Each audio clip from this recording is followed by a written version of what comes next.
Hey guys, tonight we step out beneath an enormous stretch of stars. The kind of sky so full of shimmering lights that you'd swear someone spilled crushed diamonds across a sheet of ink. You tilt your head back, eyes watering from the sheer brightness, and you realize this is your ceiling. No shingles, no rafters, not even the sloping roof of a cave. Just raw, endless cosmos. There's a soft hum in the air, the sort of silence that isn't really silent at all. Chirping insects, the faint rustle of leaves, the occasional snap of something stepping on a twig far too close for comfort.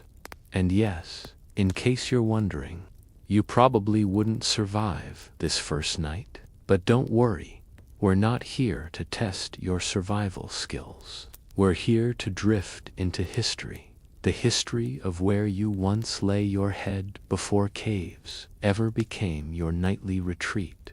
So, before you get comfortable, take a moment to like the video and subscribe, but only if you genuinely enjoy what I do here. And if you're cozying up right now, let me know in the comments. Where are you listening from, and what time is it on your clock? Now, dim the lights, maybe turn on a fan for that soft background hum, and let's ease into tonight's journey. Together, you're lying flat on the ground, back pressed against soil still warm from the day's sun.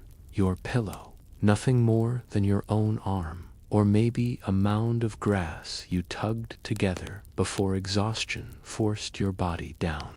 The air is cool, but not biting, just enough to make you grateful for the ragged animal skin across your shoulders. In this era, every night is a gamble. Will the weather hold?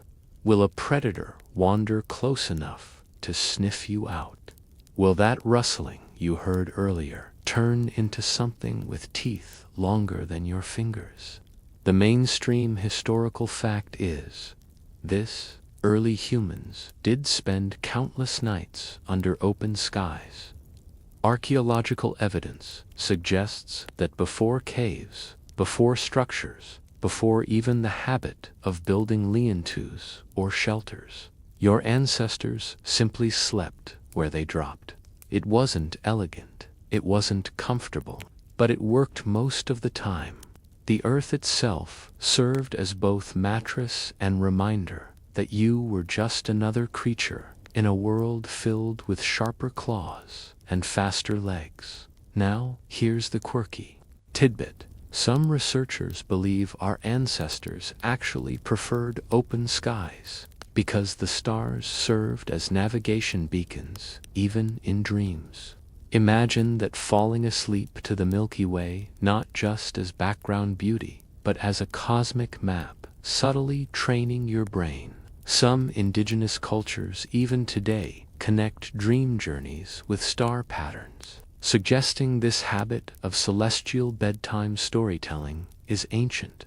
You stare up, and maybe just maybe you feel safer when Orion's belt is overhead, as if a hunter among the stars is standing guard. Of course, historians still argue whether this preference was out of genuine choice or pure necessity. Were humans romantics at heart, gazing longingly at constellations, or were they simply too unequipped to carve out proper shelters? The debate lingers, much like that buzzing mosquito circling your ear. Either way, your bed tonight is an open meadow, and the night sky is far more terrifying than any roofless Airbnb you could imagine. Picture yourself lying still, the grass prickling your skin, little bugs crawling with boldness over your toes, because, frankly, you're the largest object in their world. The moon glows above, half hidden by drifting clouds, and each shadow it casts makes your pulse quicken. You wonder, is that shadow a passing breeze in the grass, or the outline of a hyena sniffing for scraps? You don't dare move too much, though, because movement draws attention. Instead, you hold your breath, clutch your stone tool primitive, jagged. More wish than weapon and whisper to yourself that dawn is only a few hours away. Funny thing is, as tense as it feels, there's a strange beauty in it. The cold air sharpens your senses. The damp smell of earth feels grounding, literally. And that blanket of starzo, it's overwhelming. In the modern world, you can barely see a handful of stars because of streetlights and city glow. But here, it's thousands upon thousands, all winking down at you like tiny reminders that the world is bigger, older, and more mysterious than your nightly fears. And maybe that's why, despite everything, sleep still manages to creep in. Let's sprinkle in a bit of gentle sarcasm to keep you awake just long enough. You know how you sometimes complain when your mattress has a lump? Yeah, well, imagine your entire bed being one giant lump called the planet. No memory foam, no box spring, just rocks digging into your ribs and beetles staging midnight marathons across your ankles. Luxury, right? Still, your body is adaptable. That's the marvel of humans. Within minutes, exhaustion trumps discomfort. Your eyelids droop, and suddenly, even the uneven ground feels like a feather bed.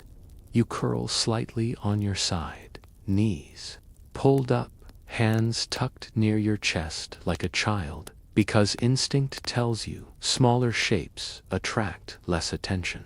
And if you've ever noticed that you still sleep this way, curled up like a fossilized shrimp, that's the echo of survival strategies passed down across millennia. Now imagine a gentle breeze sweeping across the field, carrying with it the mingled scents of crushed grass and distant smoke. Your ears perk fire. That's rare, dangerous, but oddly comforting. Early humans knew fire could repel predators, even if it also risked drawing others near. You sigh, deciding it's far enough away not to matter, and close your eyes again. Dreamland calls. Though your dreams are far from peaceful, you drift into a world where spirits lurk among the stars, where your ancestors' whispers tell you stories of why the moon waxes and wanes. Perhaps you dream of a giant sky serpent swallowing the sun. Perhaps you see yourself running endlessly across the horizon, chased by beasts too fast to name. Dreams here aren't idle. They're warnings, instructions, even prophecies. And when you wake, every shadow from your dream feels real enough to make your heart skip. At some point, a dew settles over you, dampening your hair, your skin, even your makeshift hide blanket. You shiver, teeth chattering, wishing for just a little more warmth. But morning comes, as it always does. The horizon blushes pink, birds begin their chorus, and you realize you've made it another night survived. You stand, stiff and sore, stretch your limbs, and rub at the red bites left by hungry insects. Breakfast, roots, if you're lucky, or leftovers from yesterday's hunt. But more than food, what you crave is another place to sleep tonight. Perhaps safer, perhaps softer, but likely not. Looking back at your open-air bed, you smirk. Sure, it wasn't perfect, but it worked. And that, in essence, is the history of human sleep. Imperfect, improvised. You shift now from open fields into the uneasy architecture of trees. Picture yourself craning your neck upward, staring at a twisting oak that stretches like a ladder into the night sky. The branches are thick, the leaves a canopy of rustling shadows, and tonight your bed isn't the dirt. It's 10, maybe 15 feet above ground, balanced on limbs that creak like old floorboards. Your fingers ache from climbing. Your knees sting where bark scraped the skin. But you've made it. You lie on your side across a rough branch, one arm gripping tightly, because if you roll over in your sleep, gravity will take care of the rest. Spoiler: there's no feather mattress waiting below, just roots, rocks, and possibly the jaws of something eager to snack on your unconscious body. The mainstream historical fact here is that many anthropologists believe early humans, much like their primate cousins, chose trees for sleep. It makes sense.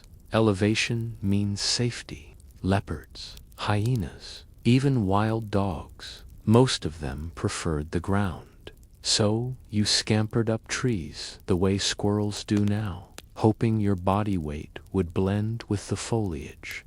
It wasn't perfect. Some predators climbed too, but it offered an advantage that lying in open meadows never could. Now here's a quirky tidbit. Fossil evidence suggests that early hominins may have actually developed stronger tendons and thicker finger bones, partly because of their tree-climbing sleep habits. Imagine being so committed to your bedtime that evolution literally remodeled your skeleton. Your bedtime routine wasn't brushing your teeth. It was making sure your grip strength didn't give out at 3 a.m. Historians still argue whether humans abandoned tree sleeping quickly or if it lingered for centuries alongside ground sleeping. Did we trade our leafy bunks for soil too fast? Or did some groups cling literally to branches long after others explored caves? The debate sways back and forth like, well, the branches themselves. You stretch out on your arboreal perch, legs dangling slightly, feeling the branch press into your ribs like an unwelcome bedfellow. Above you, the leaves shift in the breeze, whispering lullabies you didn't ask for. Below, the noises of the night continue. A lion's distant roar, hyenas laughing at some unlucky prey, insects buzzing with enough persistence to form their own orchestra.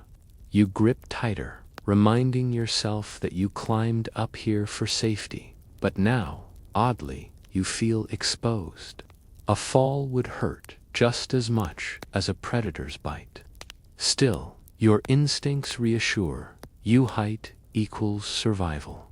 The moon filters through the leaves, painting your skin in dappled silver. You chuckle to yourself, imagining how ridiculous this would look in modern life. Sorry, can't come to bed, honey. I've got to shimmy 20 feet up the oak outside. Yet here, it's normal. Entire groups of early humans, likely clustered in the same tree, each person on a different branch, a strange, vertical community stacked like awkward bunk beds. If one of you snored, the rest probably dreamed about smothering you with a handful of moss. Your muscles ache from holding position, so you shift carefully, hugging the branch like a child clutches a teddy bear. Your stomach growls, but sleep is stronger. Your eyes droop. In your dreams, the tree transforms. It isn't just bark and leaves anymore. It's a towering guardian, a spirit with sprawling arms cradling you against the night. Maybe this is why ancient myths so often feature trees as sacred. The world tree, Yggdrasil, the tree of life. Perhaps long before they became myth, they were just beds with better views. Sarcasm time. You know those expensive hammocks people buy to feel primitive and adventurous. Yeah, congratulations. You've just reinvented what your ancestors did, except your version comes with cup holders and bug nets. They had gravity, splinters, and the very real chance of waking up mid-fall. Who's the real minimalist here? You wake at dawn, stiff, hungry, and slightly proud of your survival. Your thighs ache from clamping the branch, your arms from gripping. You stretch gingerly, careful not to tumble. The sun peeks through the leaves, painting the world in warm gold. Birds sing louder now, filling the canopy with chirps that make the night's roars feel like distant nightmares. You descend cautiously, one hand over the other, sliding down the trunk until your feet touch dirt again. Relief washes over you. Gravity feels friendlier when you're standing upright. You glance back at the tree, your temporary hotel. It doesn't wave goodbye, but in your mind, it does. You survived because of it. And somewhere deep inside, you feel a shift. Trees aren't just resources. They're allies. They hold you up, literally. Maybe later, humans will carve tools from them, build shelters, craft wheels. But for now, they're your mattress, your protector, and your sometimes uncomfortable babysitter. The experience lingers as you walk away. Every crunch of leaves beneath your feet reminds you of the rustling canopy. Every breeze brushing your skin carries whispers of those high branches. You'll probably climb again tonight unless, of course, you find something even better. But for now, you tuck the memory into your bones, the ache in your shoulders, proof that last night wasn't just sleep. It was survival, stitched with starlight and bark. You've left the trees behind, at least for now, because not every night allows you the strength or courage to climb. Tonight, you stand on a grassy plain, the earth still radiating warmth from the day's sun. Your hands are raw, your stomach half empty, but you've decided to try something new. You gather armfuls of dried grass, pulling it into mounds that resemble messy bird nests. Your palms itch, seeds prickle your skin, and more than once you sneeze as pollen coats your nose. Still, little by little, the heap grows into something almost inviting. You crouch down, smoothing the grass flat, testing it with your weight. It's prickly, yes. It tickles your ankles and scratches your elbows. But compared to bare soil or sharp rocks, it feels almost luxurious. Almost the mainstream historical fact here is that archaeologists have found evidence of ancient bedding layers of reeds and grasses carefully placed to create softer resting spots. Some sites in South Africa even date back over 200,000 years, showing that early humans deliberately collected plants for comfort and sometimes for pest control. Certain grasses contained natural insect-repelling chemicals, meaning your ancestors weren't just inventing mattresses, they were experimenting with ancient bug spray. Tonight, you're not only tired, you're also clever enough to avoid becoming a midnight buffet for fleas. Here's your quirky tidbit. Some of those ancient grass beds were renewed regularly, layer upon layer, like the prehistoric version of flipping a mattress. And buried deep within them, scientists have found traces of medicinal plants. So not only were these nests softer, but they might have doubled as primitive wellness spas. Imagine lying on lavender-scented reeds, drifting off while mosquitoes reluctantly buzz elsewhere. Who knew self-care had roots this far back? Historians still argue whether humans learned this from observing animals watching birds weave nests, or seeing big cats choose cushioned grass patches. Did we imitate nature's architects, or did inspiration spark independently in human brains? The debate lingers, like the itch of grass dust along your forearm. But tonight, in your second-person shoes, it doesn't matter where the idea came from. What matters is that you're exhausted, and this pile is better than nothing. You flop onto the mound, limbs splayed, and exhale deeply. The grass rustles beneath you, releasing the faint scent of dried hay. You wiggle slightly, trying to mold it into your body's shape. For a moment, it almost feels like lying on a crude mattress. Then, a stalk pokes your ear, and you roll your eyes. Sleep is never a perfect science here. Still, you smile despite yourself. There's a strange coziness to being swaddled in grass, as if the earth itself is tucking you in. Overhead, the stars blink lazily, and you realize this bed has one more advantage: camouflage. From a distance, you probably look like just another lump of vegetation. Predators passing by might ignore you, sniffing elsewhere. You chuckle softly at the thought of being mistaken for a bush.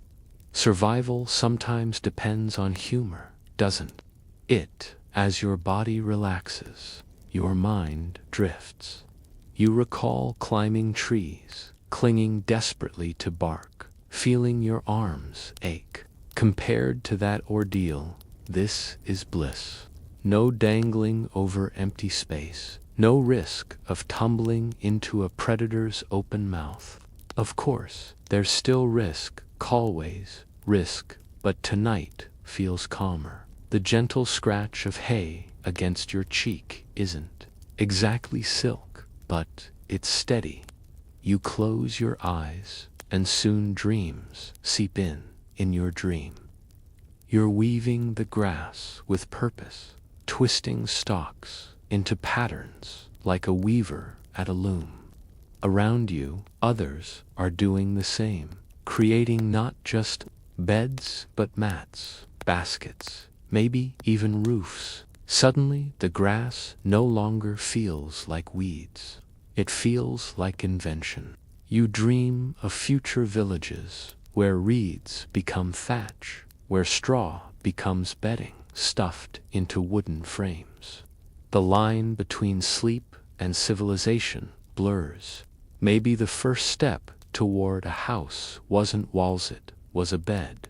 Gentle sarcasm break. Think about how you fuss over your modern/mattress, firm or soft, memory foam or springs, maybe a bamboo topper.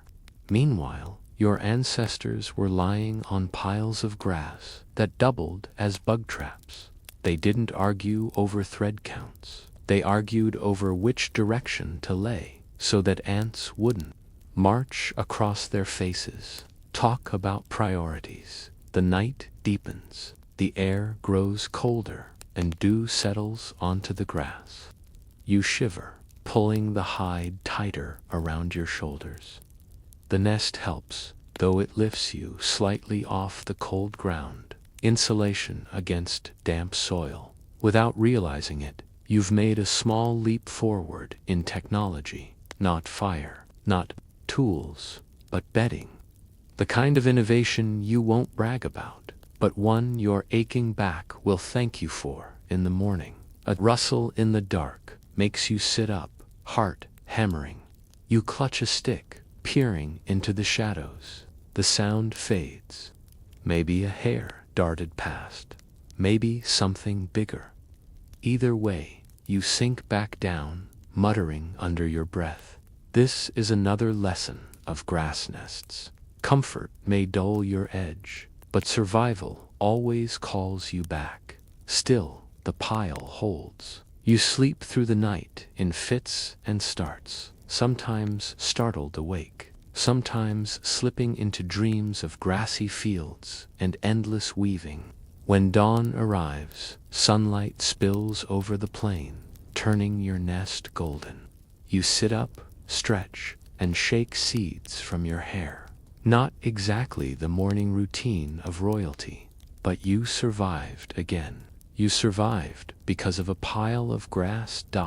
And here's the thought that lingers as you move on. This nest, simple as it was, marked progress. You didn't just collapse on bare dirt. You collected, arranged, experimented. In the story of human sleep, this was a turning point. The difference between lying on earth and lying on something chosen, the first sparks of preference, comfort, and maybe even luxury.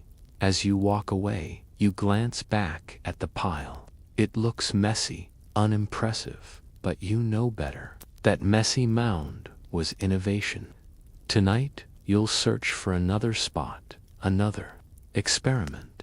But the lesson carries. Survival is one thing. Sleep, real sleep, is another. And sometimes, that difference is just a handful of grass away. You wander from the meadows of grass into a new landscape, one shaped by the rhythm of water. The air feels heavier here, thick with moisture and the Thames of mud. You hear it before you see it, the steady gurgle of a river bending through the night, its surface flashing like liquid silver beneath the moonlight. You move closer, your feet sinking slightly in damp soil, reeds brushing against your legs. After nights in trees and grass, the water calls to you with a lullaby. It whispers, "Rest here, the sound will keep you calm." You lower yourself to the bank, testing the soft earth. It's cool beneath your palms, damp enough to cling, but strangely comforting. You stretch out near the edge, the rhythmic lap of water against rocks serving as your lullaby. You close your eyes and inhale deeply. Mud, fish, and something faintly metallic. A strange perfume, but in this moment, it smells like safety. Here's your mainstream historical fact. Archaeologists have found traces of ancient campsites along rivers and lakeshores, some dating hundreds of thousands of years back. Water meant life, drinking, washing, fishing, and so humans often chose to rest near it. A flowing river also masked other noises, allowing lighter sleep despite the dangers. The constant movement lulled you, much like a white noise machine does today. If you've ever dozed off to the sound of ocean waves on YouTube, congratulations, you've just reenacted what your ancestors did with the real deal. Now for the quirky tidbit. Some ancient groups built shallow sleeping hollows into riverbanks, scooping out little depressions just big enough for a curled body. Think of it like a prehistoric hammock made of dirt. These shallow beds insulated sleepers from wind while keeping them near the resource they needed most: water. Practical, if a bit muddy, but historians still argue whether riversides were really safe. On one hand, fresh water attracted herds of animals, making food easier to find. On the other, predators also came to drink. Was the soft lull of the river a blessing or a trap? Some argue that sleeping too close meant courting disaster. Others believe the benefits outweighed the risks. As with so many choices in prehistory, survival depended on luck as much as planning. Back in your second-person skin, you settle into your riverside hollow. The ground is damp, but you've lined it with reeds plucked from the bank, giving just enough cushion to keep your bones from complaining. You lie curled, eyes half open, listening to the water trickle by. For a moment, you almost forget the hunger gnawing at your stomach. The river's song drowns it out, soothing you, then a splash. You jolt upright, clutching a stone in your hand. The surface ripples. Was it a fish leaping, or something far larger? Your heartbeat thunders in your ears, but you stay still. Slowly, the ripples fade. Silence returns. save for the endless current. You exhale shakily, sinking back into your little nest. This is the tax of sleeping by water. Serenity always paired with suspense. Your eyelids grow heavy again, and soon, dreams creep in. In them, you walk along the river under daylight, carrying a woven basket filled with gleaming fish. You dream of crafting nets, of villages rising along these banks, of generations who will build not just beds, but entire civilizations by water. The Nile, the Tigris, the Ganges, all future cradles of human growth. And tonight, you, unknowingly, sleep on their preface. Sarcasm interlude. You know how people today pay top dollar for riverside cottages with the soothing sound of water. Yeah, here's the original package. No cabin, no deck, no glass of wine on the porch. What? Just mud, mosquitoes, and the occasional crocodile eye glinting at you from the shallows. Romantic, right? The night deepens. Stars vanish behind a layer of mist rising from the current. Dough dampens your hair, and you shiver, tugging your hide closer. The river keeps whispering, steady and relentless. It's hypnotic, and soon you drift into a lighter sleep. Every splash or croak startles you awake, but exhaustion drags you down again. This Anandoff slumber feels normal. Now you don't measure rest in hours, but in snatches, stolen between alarms, sounded by frogs, or the snapping of reeds. At one point, you wake to find a pair of eyes reflecting across the water. They vanish as quickly as they appeared, but your heart keeps hammering long after. You curl tighter, trying to disappear into your hollow. Safety here is never certain, but dawn comes anyway. The river brightens, its surface glowing gold, as sunlight spills over the horizon. Birds squawk, fish leap, and the world stirs to life. You sit up, body stiff but intact. You run your fingers through your tangled hair, damp with dew, and scoop a handful of water to your lips. It's cool, refreshing, washing away the grit of the night. You stand slowly, joints cracking, and take a final look at your makeshift riverside bed.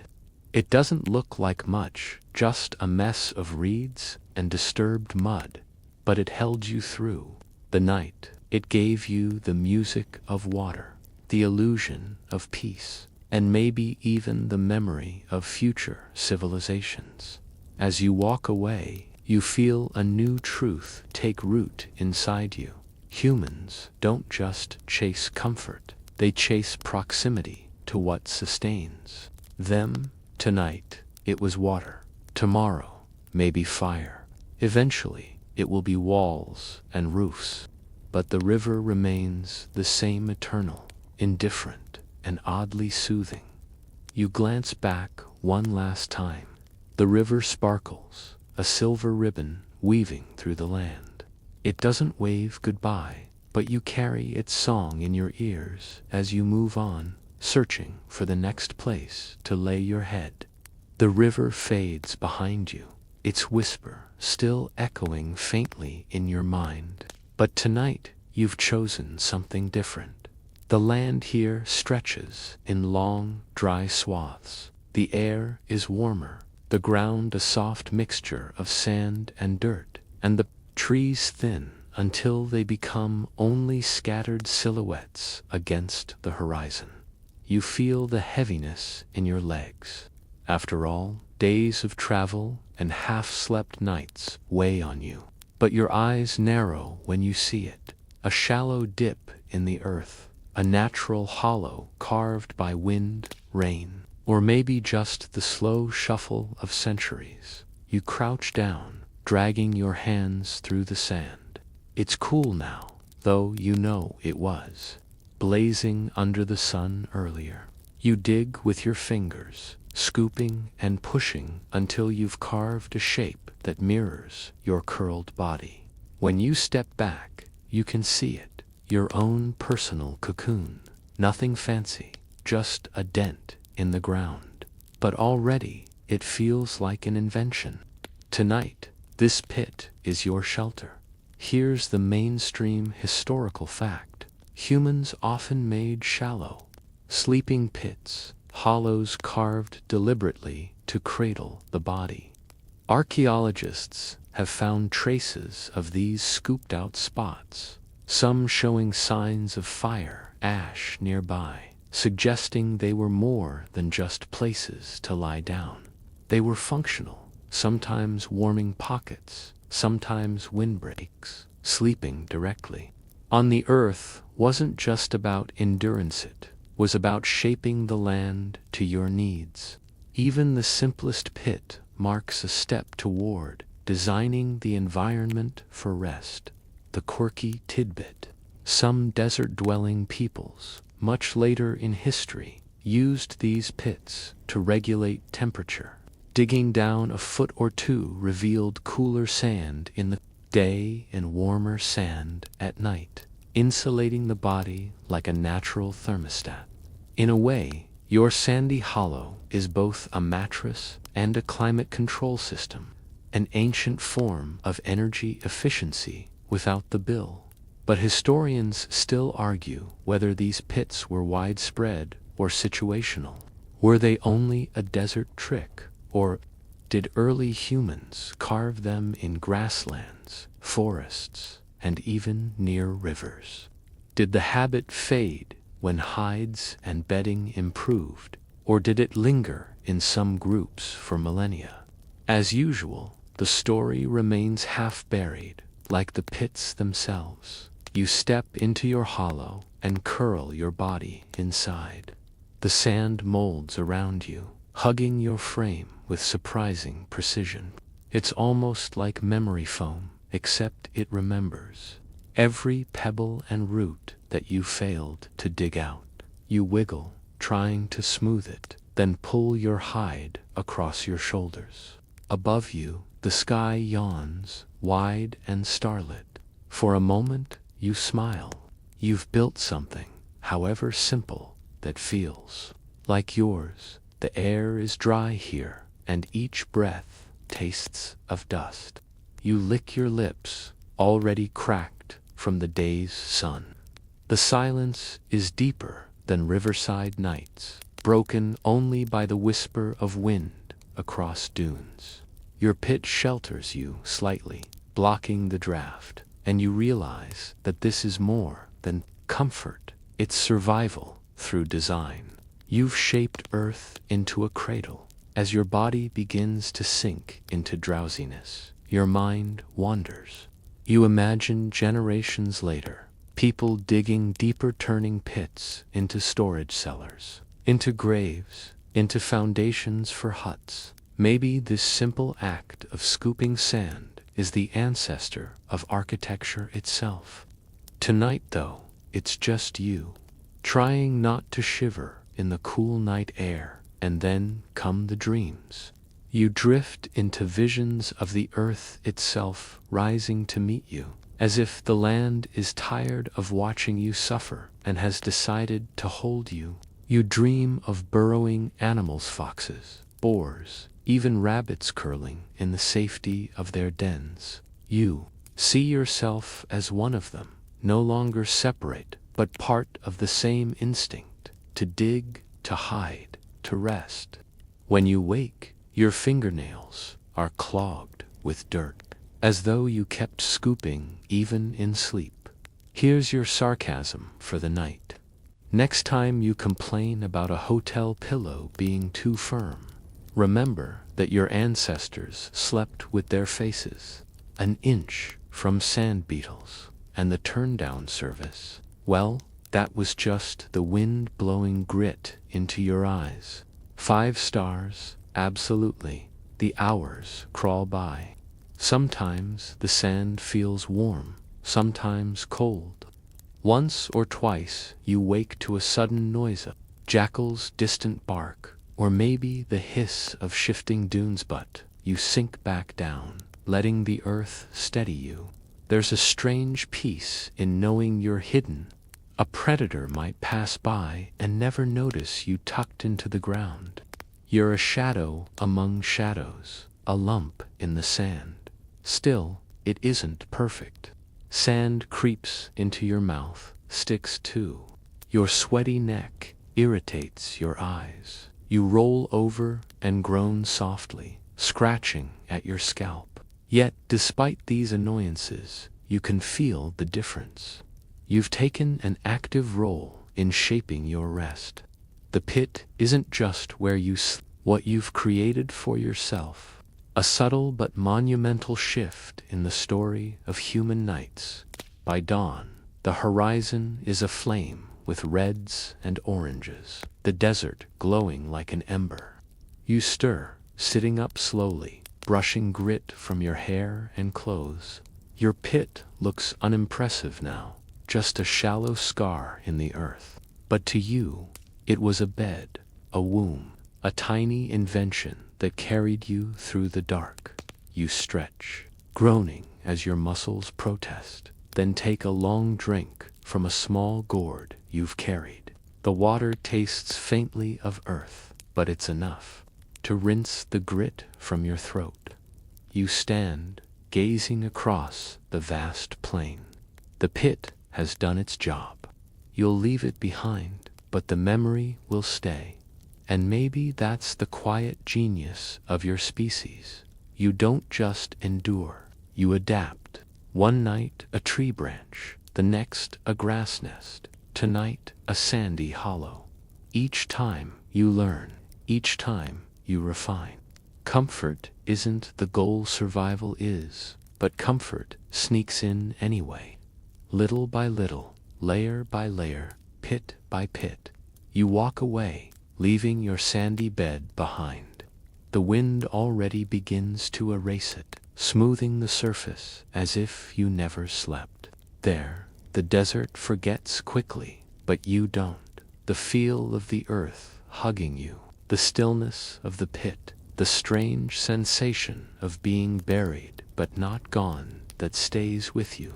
And tonight, when the sun sets again, you'll look for another place, another way to rest, because rest, as you've come to understand, is more than closing your eyes. It's inventing a moment of peace in a world that rarely offers it. And that invention, even when it's nothing more than scooped sand, might just be the start of everything. You leave the sandy hollow behind, brushing dust from your skin, and wander into rockier terrain. The land here rises into jagged ridges and scattered boulders, their edges worn smooth by centuries of wind and rain. The air is cooler, sharper, and when you lift your head, you see shapes of stone leaning out over the ground rock shelters. They are not caves, not yet, but they are something in between, half-formed mouths of stone. Natural overhangs, where the earth itself curves forward like a heavy brow. You step closer, craning your neck to look at one such shelter. The overhang juts several feet outward, creating a shaded pocket. The ground beneath is dry, spared from the recent drizzle that left mud puddles everywhere else. You bend down, touching the stone floor, smooth, cool, and firm. You drag a few scattered branches and bits of dry grass inside, fashioning a thin cushion between your body and the unforgiving stone. Tonight, you'll sleep here, under the arm of the earth itself. Here's your mainstream historical fact. Rock shelters were among the earliest semi-permanent sleeping places before full cave living. Archaeological sites around the world show evidence of human occupation in such spaces: fires blackening the ceilings, stone tools scattered across the ground, even layers of bedding materials preserved in soil. These shelters were not homes in the modern sense. but they provided protection from rain, wind, and partial concealment from predators. They were nature's compromise, open enough to escape quickly, closed enough to feel like a barrier between you and the night. Now, for the quirky tidbit. In some sites, archaeologists have found strange scratch marks high on the rock faces above.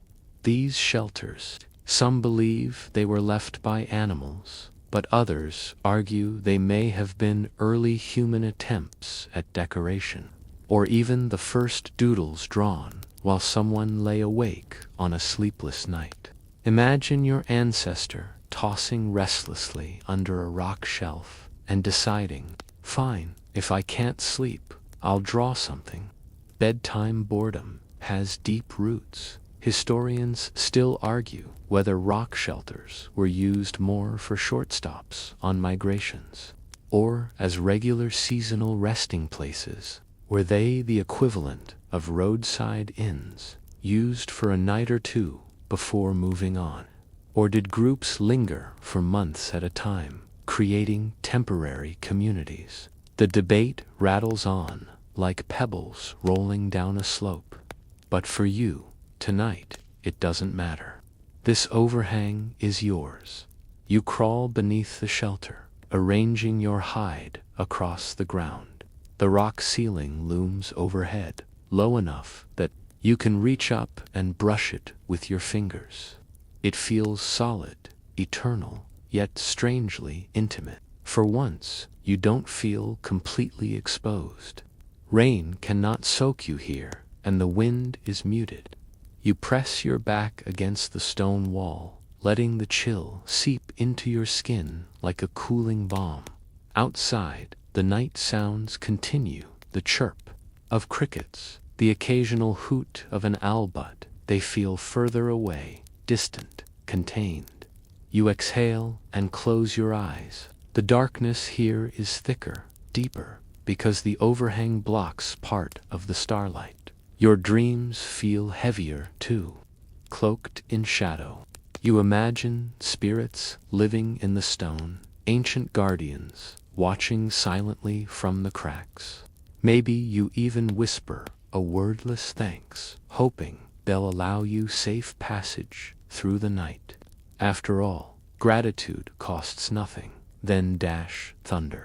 A storm rolls in, sudden and fierce. You hear rain pelting the earth outside, a steady hiss growing into a roar. Lightning flashes, illuminating the mouth of your shelter in blinding white. For a moment, you see the world, outside drenched, chaotic, unwelcoming.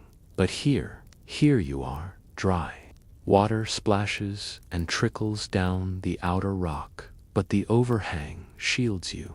You smile in relief, realizing you've stumbled into one of the earliest roofs your kind ever knew.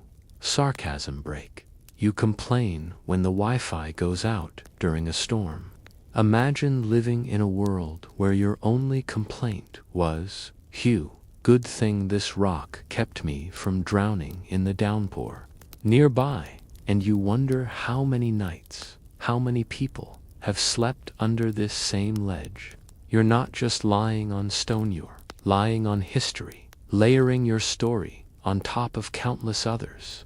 That thought comforts you more than it should. Your dreams that night are vivid. You picture entire groups gathered here, their laughter bouncing against stone walls, their fires casting shadows that dance across the ceiling. You imagine this shelter as a cradle of community, not just a solitary bed. The dream lingers even when you wake, reminding you that places of rest often become places of gathering. The storm passes, replaced by a hush so profound it feels sacred. You blink awake, the stone beneath you damp with condensation, but your body intact. Your hair is messy, your skin chilled, but you survived the storm without being soaked. You stretch, pressing your palms to the stone floor, and whisper a quiet thanks once more. The rock has held you. By morning, the world outside glistens, every blade of grass jeweled with rain. You step out from beneath the shelter, blinking at the brightness of dawn. Behind you, the rock overhang looms, changed, unmoved, eternal. You glance back, committing its shape to memory. It wasn't a cave, not yet, but it was close. You wonder if, one day, your descendants will move deeper into the stone, into true caves, trading the open world for enclosed darkness. For now, though, this halfway house was enough. You walk away, shoulders stiff, but heart strangely light. You've learned that not every bed has to be built. Some are simply offered by the earth, waiting for you to find them. And sometimes, those beds are better than anything you could create with your hands. Tonight, perhaps you'll return to open ground, or maybe to grass again. But you know you'll seek out rock when the skies threaten. It's the first step toward caves, the first flirtation with stone as a partner in survival. And even if historians never agree on how often or how long these shelters were used, you know this. For you, for this night, they mattered. They turned chaos into calm, rain into rhythm, fear into gratitude. That is the essence of rest. That is the essence of being human. You've walked away from the stone overhang with the storm's memory still echoing in your ears. But tonight, survival asks you to think differently again. The land here rolls in low mounds of earth, interrupted by clusters of bushes and twisted roots. You crouch to examine one such mound, noticing the small, dark entrance at its base. A burrow. You lean closer, sniffing the air that drifts from within. Damp, musky, earthy. It's narrow, but it looks warmer than the open air, safer than bare ground. And so, with hesitant steps, you kneel and peer into the hole. This is where the thought takes root. Could you, a human, borrow the burrow? Here's your mainstream historical fact. Archaeological findings suggest that early hominins sometimes sheltered in abandoned animal dens, hyena caves, fox burrows, even the hollows of aardvarks offered ready-made protection. Evidence of human tools and remains inside such places proves they weren't shy about moving into another species' real estate. After all, survival doesn't care about property rights. Now, the quirky tidbit. Some anthropologists speculate that humans may have deliberately scared animals out of their burrows using fire, noise, or sheer persistence just to claim the space for the night. Imagine standing at the mouth of a den, yelling into the darkness like a bad landlord eviction notice. This is mine now. Scoot. Not exactly neighborly, but effective. Historians still argue whether these borrowed burrows were common or merely desperate choices. Did humans regularly seek them out, or only during extreme weather or danger? The evidence is fragmentary, leaving room for debate. But tonight, in your story, the hole in the earth becomes your temptation. You crouch lower, squinting. Something rustles inside. You freeze, heart hammering. Then, a rabbit bolts out, startling you backward. You laugh nervously, relieved it wasn't something with sharper teeth. For now, the burrow is empty. You drop to your belly, crawling part way. In, the smell of earth fills your nostrils, cool and grounding. The walls brush against your arms as you wiggle deeper. The tunnel's snug, but not suffocating. Soon you reach a rounded chamber, hollowed by whatever creature lived here before. It feels oddly inviting, like a secret you weren't supposed to find. You lay your hide down, pressing it against the dirt floor. The chamber hums with silence, broken only by faint sounds of the world outside. A distant owl, the rustle of grass. But here, the noise is muffled. For the first time in many nights, you feel truly hidden. Predators prowling outside would have to sniff you out, and even then, this tunnel is narrow enough to discourage entry. You curl tightly, knees to chest, and exhale. The smell is strong, the musky animal, with traces of fur still caught in the dirt. You wrinkle your nose, imagining the burrow's previous tenants, maybe a fox, maybe something larger. For a moment, you feel like an intruder, but survival drowns out guilt. The earth is warm here, insulated. You close your eyes, letting darkness hold you. Dreams come quickly in this chamber. You dream of being an animal yourself. Paws digging into soil, claws carving tunnels.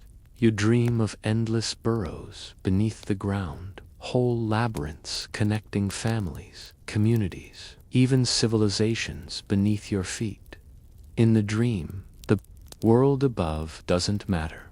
The earth itself is your ceiling, your home. You wake with dirt under your fingernails, as though you'd been digging, even while unconscious.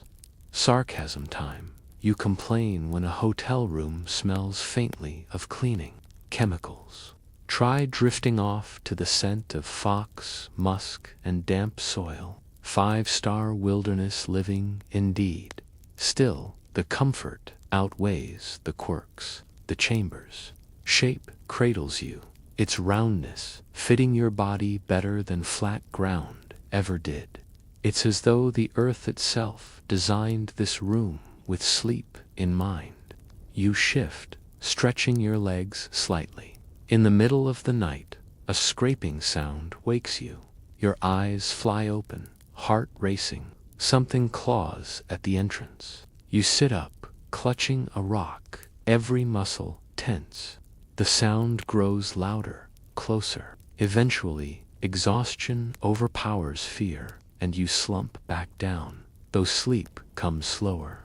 Now, you wonder if you just survived a silent negotiation with the burrow's rightful owner when dawn breaks.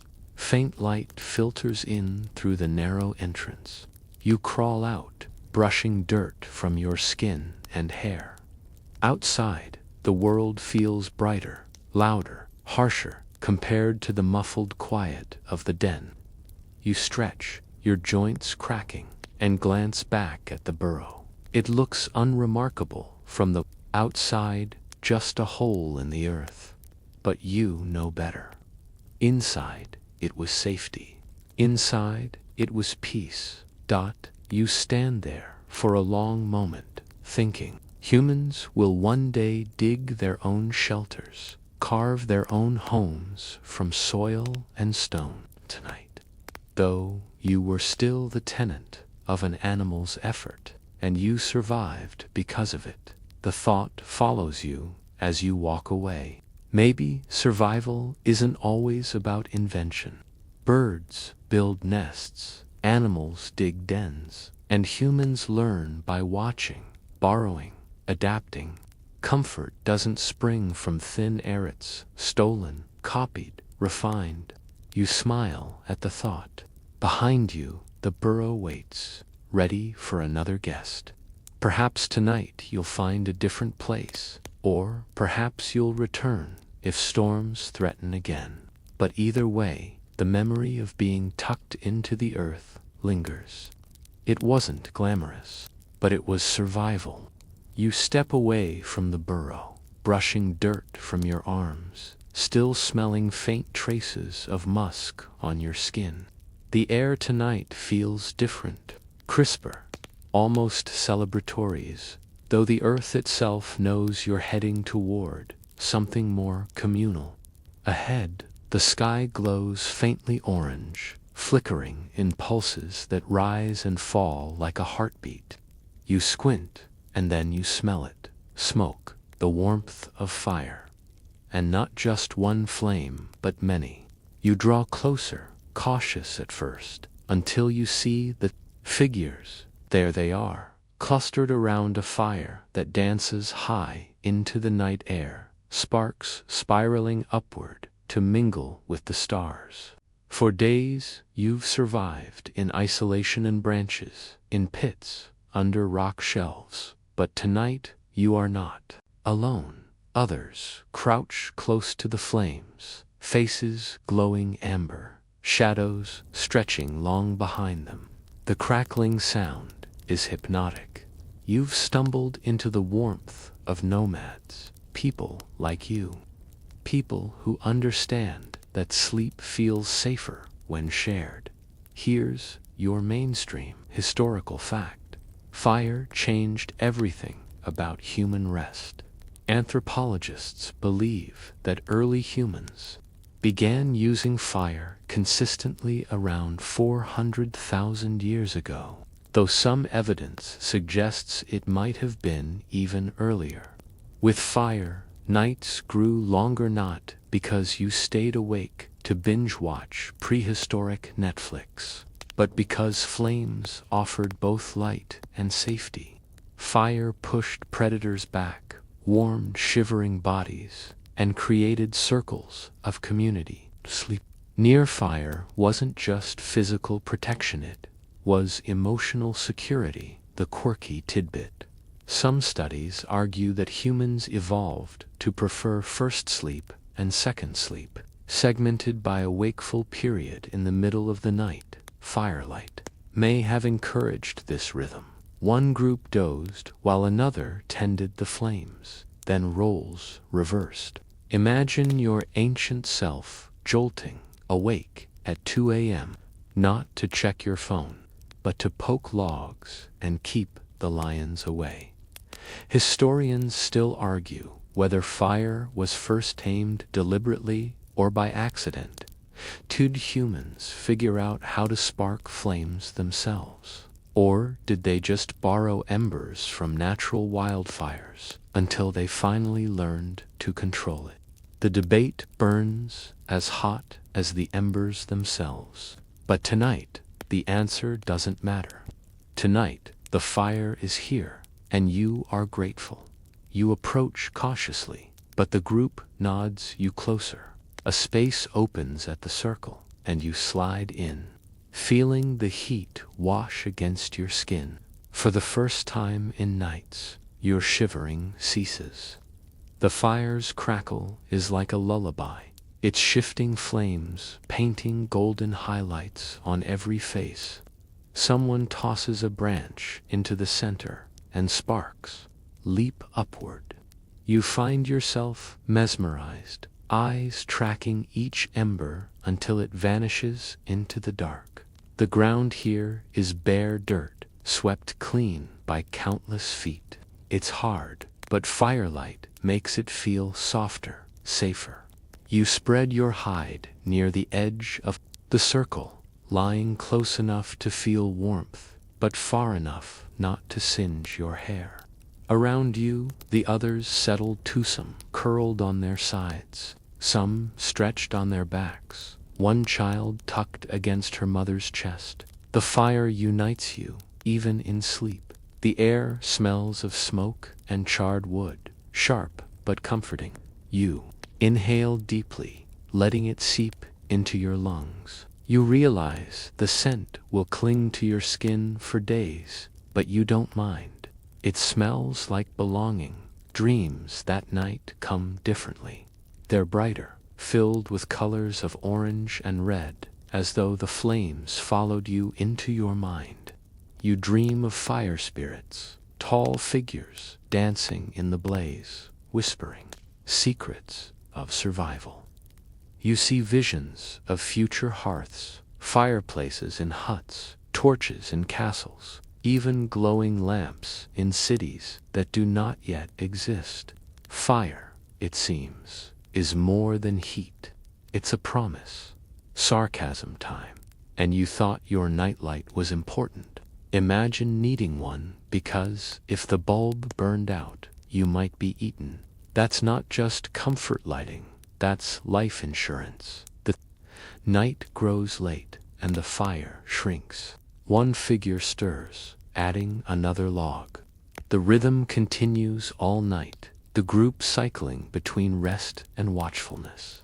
You realize this is more than just warmth, it's teamwork. Alone, you could never tend the flames constantly, but together you can. Sleep becomes communal, safer, deeper at one point. You wake briefly to find the person beside you snoring loudly, their face tilted back, mouth open wide. You roll your eyes in the half-dark, muttering silently. Some things never change, but even their snoring feels oddly reassuring. Noise means life. Noise means company by dawn. The fire is embers, glowing faintly as birds begin their morning calls. You stretch, body stiff but soul lighter. You survived another night. Importantly, you didn't survive it alone. You glance around at the others, still stirring from sleep, and smile. The circle of fire is also a circle of trust. You stand slowly, brushing dirt from your hide, and gaze at the last sparks. Fire has shown you something new. Survival is easier when shared. You no longer imagine yourself as a lone figure against the world. Now you picture groups moving together, resting together, defending together. You understand why future humans will build entire societies around fire, why stories will be told in its glow, why myths will spark from its flames. The group packs up, scattering the ashes, leaving behind only faint black streaks in the dirt. The evidence will vanish quickly as rain and wind erase the marks. But the memory remains. For you, for them, for every human who comes after. Fire changes everything. You step away with them, joining their march, feeling lighter. The night wasn't just survival, it was comfort. It was laughter in between yawns, shadows cast like moving art, and the gentle rhythm of logs being added to flames. Tonight, you learned the meaning of warmth beyond the body. And as you walk, you glance back one last time. The circle is gone, the fire out, but you swear you still feel its glow on your skin. It's more than heat, it's a heartbeat, one that hums across generations. And tonight, that heartbeat lulled you to sleep. The fire's memory clings to you as you walk on with the group. Smoke lingers faintly in your hair, in your hide blanket, even in the rhythm of your breathing. But the nights are unpredictable. Sometimes flames are not enough, or wood is scarce, or storms refuse to cooperate. Tonight, you find yourself in a stretch of open grassland where the air has turned sharp and biting. The wind cuts like a knife, and no fire will last long against its strength. You pull your hide tighter, but the cold gnaws at you anyway. That's when someone shows you a trick older than memory, the blanket of skins. You sit close to them, watching as they spread a heavy pelt across the ground, then another on top, overlapping layers of fur and hide until they've made something resembling a bedroll. The furs smell strong, musky, wild, carrying the faint temps of sweat and blood from the animals that once wore them, but they promise warmth. You help add to the pile, dragging in your own ragged skins, smoothing them to gather into a makeshift cocoon. Soon there's a nest of hides big enough for 2 or 3 bodies, and tonight you crawl into it. Here's your mainstream historical fact. From caves and rock shelters shows traces of hair and skin fibers layered into bedding piles. Hides weren't just clothing, they were blankets, cushions, and insulation. A successful hunt meant more than meat, it meant warmth for nights to come. Now, for the quirky tidbit, in some regions, people didn't just use hides for bedding, they decorated them. Painted hides with patterns or symbols have been found, suggesting that sleep wasn't only about function. It carried ritual, identity, maybe even art. Imagine dozing off, wrapped in a designer fur, with hand-painted swirls, prehistoric luxury. Historians still argue whether hides were shared communally or kept individually. Did one family huddle under their own set, or did entire groups spread pelts together in large piles for warmth? The evidence is fragmentary, but the debates continue. What's clear is that body heat plus hides equaled survival when temperatures dropped. Back in your second-person body, you burrow into the pile. The texture is uneven, some hides still rough with stiff fur, others softer and worn from use.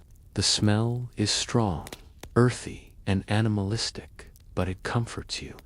You pull one pelt over your head, tucking your chin into its coarse fur. Already, the wind outside feels less brutal.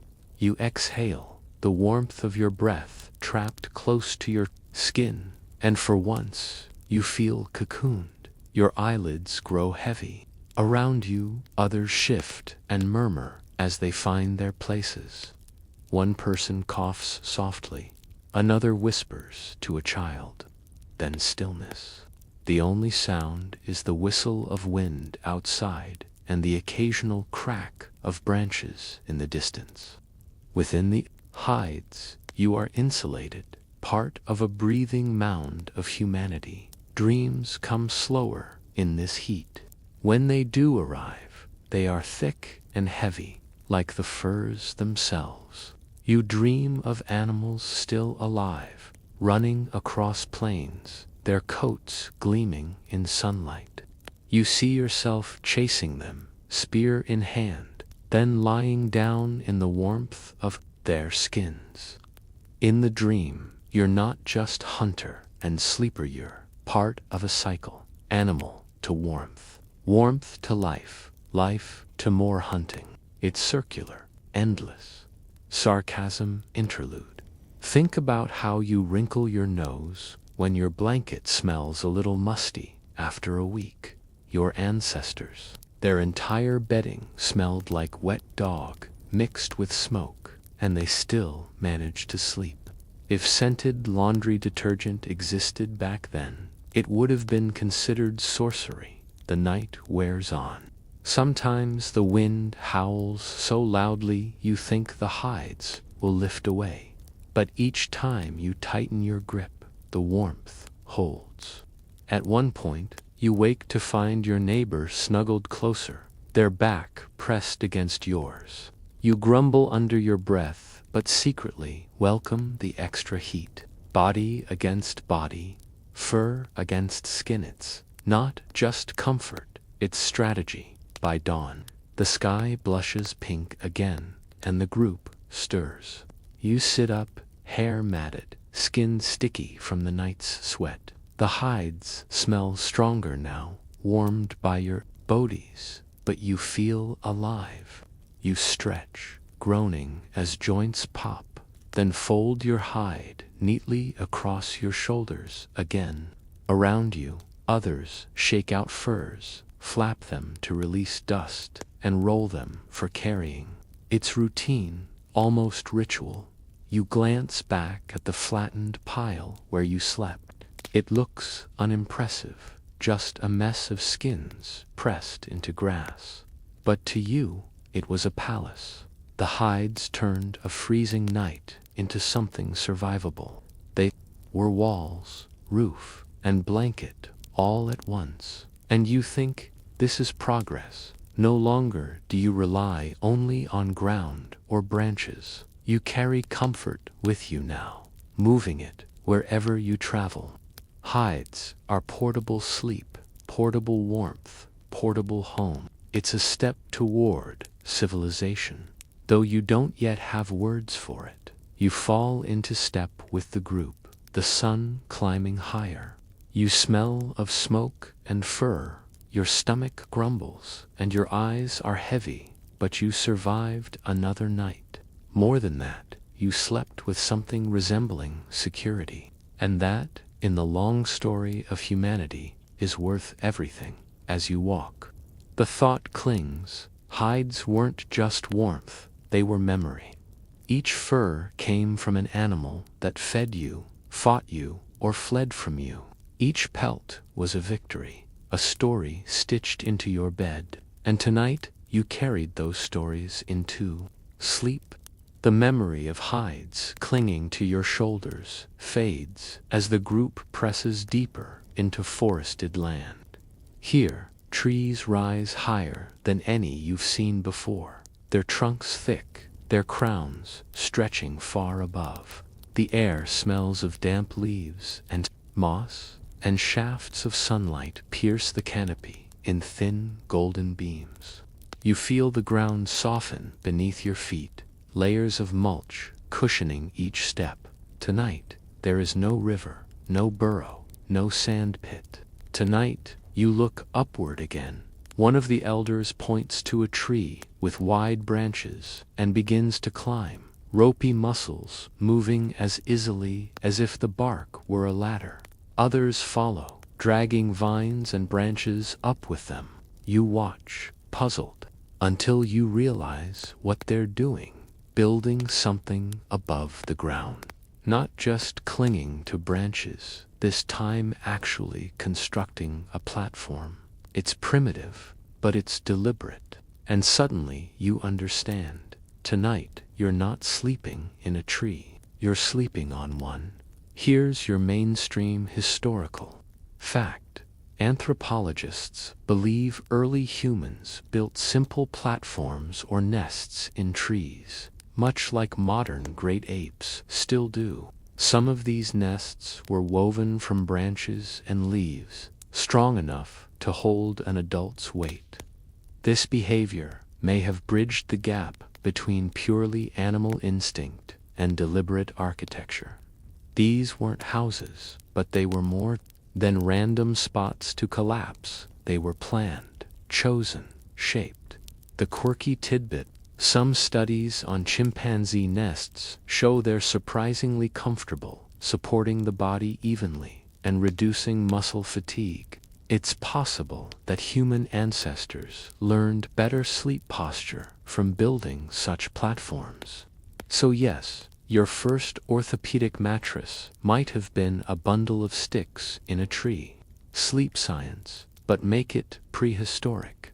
Historians still argue whether these platforms were used regularly by humans, or if they faded quickly once caves and ground shelters became more common. Were they a brief experiment in sky living, or a long-standing tradition? The evidence remains thin, swaying like the branches themselves. You watch as the platform grows, branches lashed together with vines, leaves layered on top. It looks crude, but when you test it, climbing up carefully, it holds. The platform sways slightly, but it feels secure enough. You spread your hide across the top, patting the surface with cautious approval.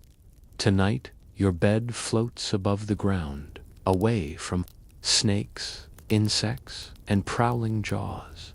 The view is different here.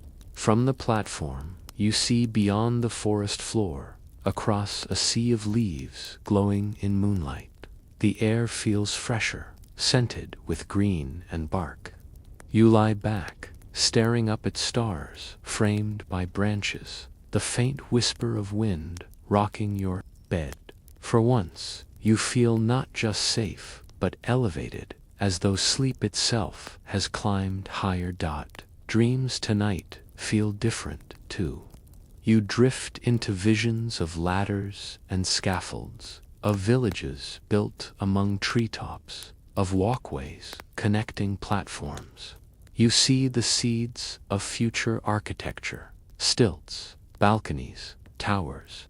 In the dream, humans never come down, they build whole worlds in the sky. You wake briefly, gripping the edge of the platform, your heart pounding as the dream fades. The swaying branches remind you where you are, safe but still fragile. Sarcasm break. You complain when your upstairs neighbor walks too loudly.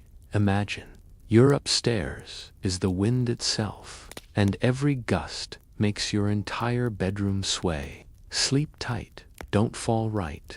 Hours pass. The forest hums with life, chirps, rustles, occasional howls echoing faintly in the distance. But up here, the noises feel farther away. The height is a shield, a psychological barrier between you and danger. Still, not everything is perfect. At one point, a beetle crawls across your hand, and you nearly swat yourself off the platform in panic. You mutter a curse under your breath, then roll over, clutching the hide tighter. The group sleeps in layers, each family on its own platform, stacked in different trees. From above, the scene must look like a scattered constellation of nests, glowing faintly in moonlight. It's a community suspended in air, strung between branches. And for once, you sense something new: organization. These aren't random bodies scattered on the ground. This is planning. This is intention. You drift back to sleep, lulled by the platform's gentle sway. In the morning, dawn filters through the canopy, soft gold lighting the forest. You stretch, joints popping, and peer over the edge. The ground looks far below, unfamiliar, almost foreign now. You climb down slowly, gripping vines, feet finding notches in bark. When you reach the bottom, your legs wobble slightly, unused to being grounded. You glance back up at the platform, still intact, leaves fluttering gently. It looks fragile, yet stubborn, a strange little invention clinging to life above the forest floor. You smile. Last night wasn't just survival. It was architecture in its earliest sketch. And here's what lingers as you walk away. Humans are no longer just borrowing. Not branches, not burrows, not pits carved by animals. You're shaping the world deliberately, bending it toward comfort.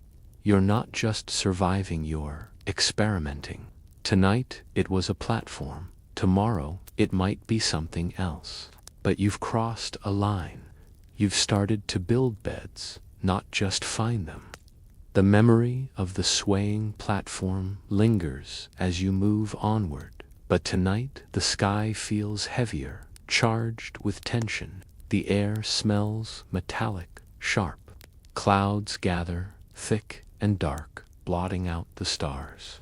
You don't need to be a weather prophet to know what's coming. A storm, the kind that doesn't just dampen your sleep, but threatens to strip it away altogether. You tighten your hide around your shoulders and scan the landscape. Open ground is hopeless. Trees sway too violently, and then you see a tan outcrop of stone forming a jagged wall, its face tilted like a giant shield against the wind. At its base lies a recess, shallow but promising, a storm shelter, natural and waiting. You hurry toward it, your feet crunching over scattered rocks as the first drops of rain splatter your skin. They're fat and cold, heralds of the torrent behind them. Lightning splits the sky in a jagged line, illuminating the ridge like a divine spotlight. Thunder follows instantly, so loud it rattles your bones. You duck beneath the cliff just as the sky unleashes itself in sheets of rain. The sound is deafening, a roar that swallows every thought. But here, under stone, you are dreamlessly.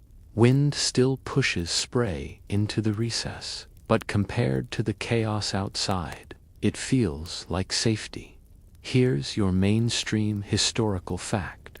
Rock faces and cliffside overhangs often served as storm shelters for early humans. Archaeological evidence shows traces of fires, tools, and bones in such spaces, suggesting they weren't just occasional hideouts, but sometimes vital temporary camps.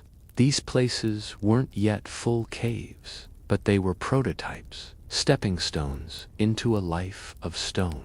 The quirky tidbit: in some sites, soot stains on cliff walls suggest fires were lit not just for warmth, but as lightning decoys. Early humans may have believed fire could speak to storms, keeping lightning from striking them directly. Whether superstition or strategy, it shows how even in storms, sleep and survival tangled with belief. Historians still argue whether storms shaped migration patterns. Did early humans follow rivers and herds, or did weather itself, lightning, floods, tempests, determine their movements? Some say storms forced groups to learn mobility, while others argue they simply adapted shelter strategies wherever they stayed.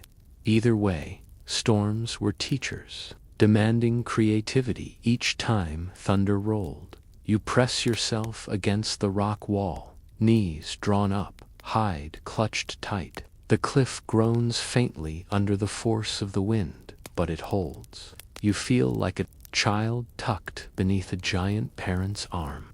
Water runs in rivulets down the outside, splashing near your feet, but you are shielded from the worst of it. You close your eyes, listening to the rain drum like endless fingers on stone. The thunder shakes you awake again and again, each crack startling your heart into a sprint. Sleep is shallow, fragmented, like drifting on the surface of a restless sea. Still, exhaustion claims you eventually. In dreams, the storm becomes a laiva, giant beast thrashing in the sky, its claws scraping lightning, its roar shaking mountains. You dream of yourself standing against it, with nothing but a fur hide and a stubborn refusal to bow. When you wake, your fists are clenched, nails digging crescents into your palms. Sarcasm time. Next time you complain about your upstairs neighbor's bass shaking your ceiling. Remember, your ancestors slept through thunderstorms that sounded like the sky itself was breaking in half. No noise complaint hotline, just you, the elements, and a hope that the cliff didn't collapse. Hours pass. The rain never stops, but its fury softens to steady drumming. Lightning grows less frequent, thunder less sharp. You doze in cycles, waking each time wind gusts through, then drifting again as the stone lulls you back. Your body aches from curling tight, but the stone feels unyielding, grounding you like an anchor. At one point, you stir to see another figure, a fellow wanderer huddled in the same shelter. You exchange no words, just glances, both of you nodding in quiet solidarity. In storms, companionship requires nothing more than presence. The two of you share silence. The cliff, your common shield. Dawn eventually creeps across the horizon, pale and reluctant. Rain lingers as a mist, clinging to leaves and dripping from stone edges. You stretch stiff limbs, stand slowly, and step out from beneath the overhang. The world glistens. Every rock shines. Every plant sparkles. Puddles dot the ground, reflecting a sky scrubbed clean by lightning. You glance back at the cliff. Looks ordinary now, just a jagged wall of stone. But you know better. Last night, it was your roof, your fortress, your lullaby of dripping water and booming thunder. You press your palm briefly to the stone in gratitude before moving on. The lesson follows you. Storms are not just weather, they are trials, and each trial forces you to learn. Tonight, you learned to trust stone, not only for comfort, but for protection. You imagine your descendants learning to carve stone, to stack it, to shape it into walls. One day, storms will rattle outside, while humans sleep peacefully indoors. But here, under this cliff, the first whispers of that idea began. As you walk away, the memory of thunder still echoes faintly. You smile, shaking your head. Survival isn't about conquering storms, it's about finding a place to wait them out. And last night, you found yours. The cliffside storm fades into memory as you trek northward. The air grows sharper with every breath, thinner too, as the land rises into rolling hills, dusted with frost.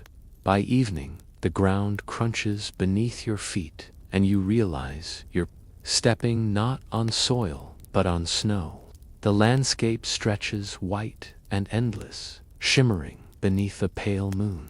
Tonight, bare earth is no option, and grass nests or hides won't be enough. Here, in this tundra, cold is the predator, and to fight it, you need to think like the foxes and wolves who thrive here. You need to dig. You kneel into a drift, your hands red from cold, scooping snow aside until you carve a shallow hollow. At first it feels absurd. Why lie in snow to escape the cold? But soon the pit deepens, walls rising around you.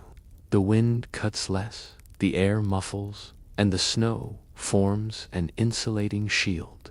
You keep digging until the hollow resembles a shallow tunnel, then line the base with branches and dried grass, scavenged earlier. Tonight, the tundra becomes your blanket. Here's your mainstream historical fact. Indigenous groups, like the Inuit, later perfected snow shelters, but even long before them, early humans learned to carve hollows in snowbanks as temporary beds.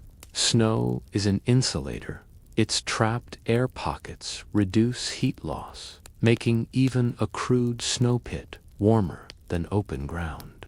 Archaeological studies in Ice Age sites suggest that shallow snow shelters may have been a stepping stone toward more sophisticated winter dwellings. And the quirky tidbit: scientists have found that some Ice Age groups used animal dung mixed with snow to reinforce walls, creating surprisingly sturdy structures. Yes, you heard right, prehistoric construction with a scented twist. Imagine drifting off to sleep, surrounded by frozen walls, reinforced by mammoth leftovers. Luxury living, Ice Age edition. Historians still argue how widespread snow sleeping truly was. Did humans only attempt it in desperation, or was it common practice among cold climate groups? The evidence is thin, much like the patience of anyone. Who's ever tried to dig a snow pit with numb fingers? You lower yourself into your hollow, pulling your hide tightly around your shoulders. The snow walls loom close, glowing faintly in the moonlight that seeps through tiny gaps. The world, outside, is muffled now, the howling wind reduced to a distant whisper. For the first time in nights, the cold, it lingers, yes, but dulled. Held at bay by the frozen barrier you've built, you lie back on the thin bedding of branches, exhaling clouds of breath that shimmer in the dim light. Your chest rises and falls, each inhale sharp, each exhale warm. Against your skin, you chuckle softly. Your breath itself feels like part of the insulation. slowly heating the tiny, hollow dot. Dreams come thick and heavy in the cold. You dream of endless white horizons, of chasing reindeer across ice plains, of mammoths lumbering with frost steaming from their hides. You see yourself building more elaborate shelters, domes of snow rising against blizzards, groups huddled inside with fire flickering faintly. In the dream, you are both vulnerable and powerful, small against the frozen world, yet clever enough to bend it into shelter. Sarcasm break. You know how you grumble when your heater dips below 70 degrees. Try tucking yourself into a hole in the snow, praying your body heat doesn't escape faster than you can produce it. Thermostat. You are the thermostat. The night stretches on. Sometimes the snow groans faintly as wind shifts, making you flinch. But the hollow holds. You wake briefly, shivering, then curl tighter, pulling your hide over your head. Each time you drift again, your body adjusts, conserving warmth. Sleep comes in fragments, shallow but life-saving. At one point, you wake to hear distant howls carried across the frozen plain. The sound prickles your skin, but the snow dampens it, making it seem far away. You clutch your hide tighter, whispering silently, "Stay out there." Your hollow feels like a womb, fragile yet protective. When dawn arrives, light filters pale and blue through the snow. You stir slowly, joints stiff, breath visible. You crawl out of the hollow, blinking against the brightness of morning. The world glitters, every drift sparkling as if encrusted with diamonds. The wind has softened, and the silence is profound. You turn to look at your snow pit. From the outside, it's barely noticeable, just a dip in the drift. But inside, it was survival, a handmade cocoon of frozen air. You brush snow from your hide, stretch stiff muscles, and smile faintly. The cold tried to claim you, but you carved your own sanctuary from it. And here's the thought that follows you as you step into the sunlit tundra. Shelter doesn't always come from warmth. Sometimes it comes from embracing the opposite. Snow, cold, even ice, they can protect as much as they threaten. It's a paradox, one your ancestors discovered by trial, error, and a little frostbite. As you walk onward, the frozen air stinging your cheeks, you realize that last night wasn't just about survival. It was about learning to trust the land in new ways. The earth, the stone, the snow, they all offer beds if you know how to ask. And last night, the tundra whispered back, "Dig, and I will hold you." The tundra shrinks behind you, its icy winds lingering only as a sting in your fingertips and a soreness in your joints. You descend into a new land where the ground is dry again, but this time the dryness is absolute. The desert stretches out, like an ocean of stone and sand, rolling dunes broken by jagged cliffs and scattered boulders. The sun scorched the land all day, baking every surface into heat you could feel even through your soles. Now night has arrived, and the heat has fled as quickly as it came. The desert is no gentle host, it burns by day, freezes by night. You shiver, realizing your greatest enemy here is not beasts, but the extremes themselves. You search for a place to rest. The sand is too exposed, the open ground too vulnerable. But then you spot it, a slab of stone leaning crookedly against another, forming a narrow wedge of shadow. During the day, this place would have been precious shade against the brutal sun. At night, It offers something just as valuable: shelter against the bitter chill. You crawl under the rock, pressing your back against the still warm stone, and let the desert cradle you. Here's your mainstream historical fact. Deserts were some of the earliest testing grounds for human endurance. Archaeological findings from places like North Africa show that early humans often used natural rock formations as sleeping spots, crawling beneath boulders or leaning against cliffs for warmth. These spaces protected not only from predators but from the massive swings in desert temperatures. Stone absorbs heat during the day and releases it slowly at night, an ancient version of thermal storage.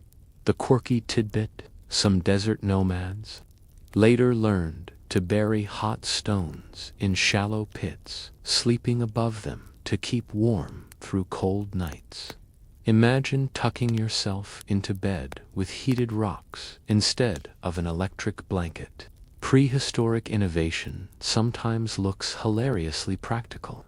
If slightly hazardous, roll over too far, and you might toast more than your toes. Historians still argue whether early humans actively preferred desserts or simply crossed them out of necessity. Did people choose to sleep in such harsh lands, or were they forced by drought, migration, or pursuit of prey? Some believe deserts were avoided whenever possible, while others argue they were vital crossroads, teaching humans resilience. Back in your second-person body, you curl tighter under the rock, pulling your hide close. The stone behind you radiates faint heat, its warmth bleeding slowly into your back. The sand beneath is cool, almost icy, so you wedge tufts of dry grass beneath your hips to lift yourself slightly. It's not soft, not really, but it's enough to keep the cold at bay. The desert night is eerily quiet. No rivers, no forests, not even the heavy silence of snow.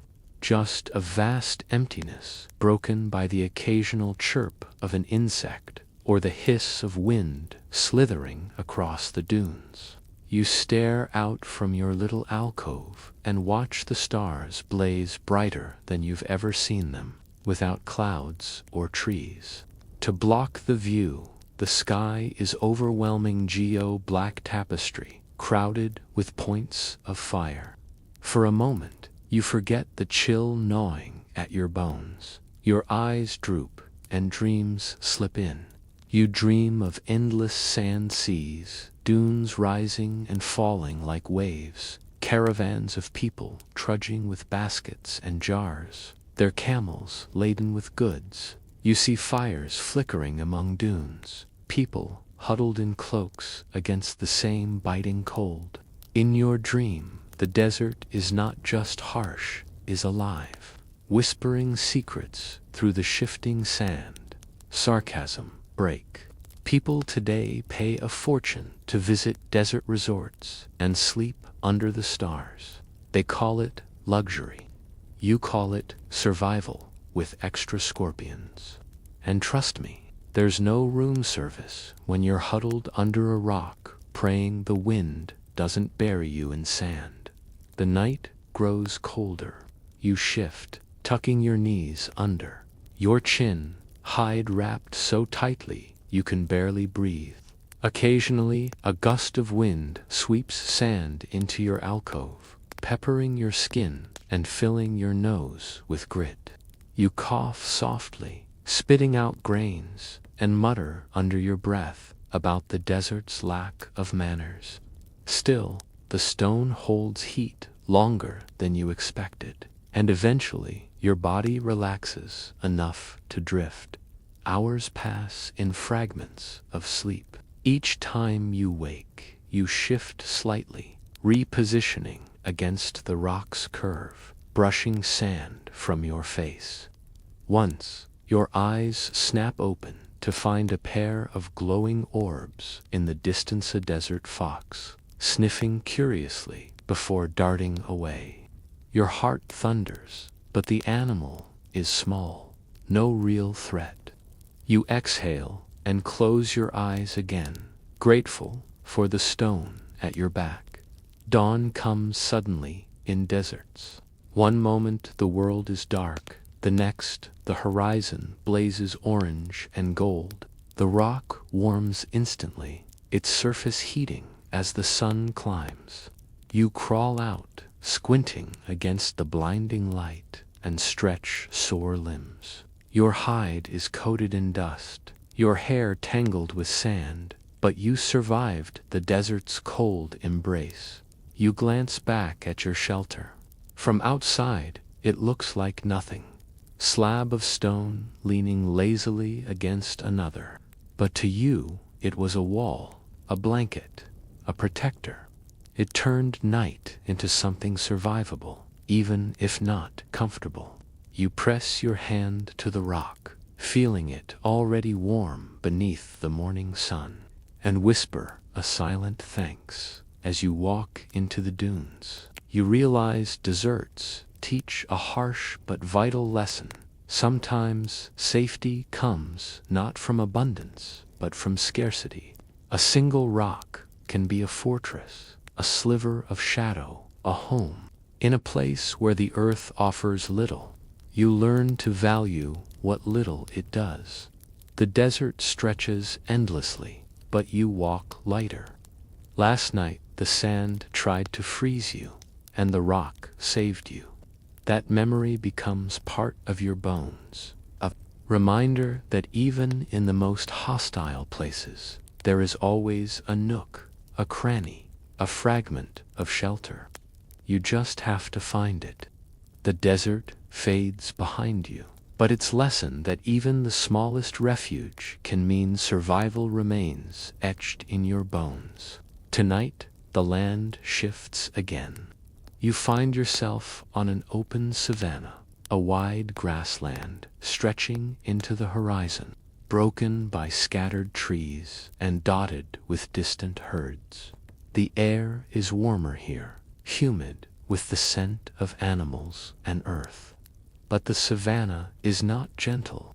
It hums with life, insects buzzing, birds shrieking, and, most unnerving of all, the low rumble of predators. Lions, hyenas, wild dogs, they all prowl these plains. Sleep here will not come easily.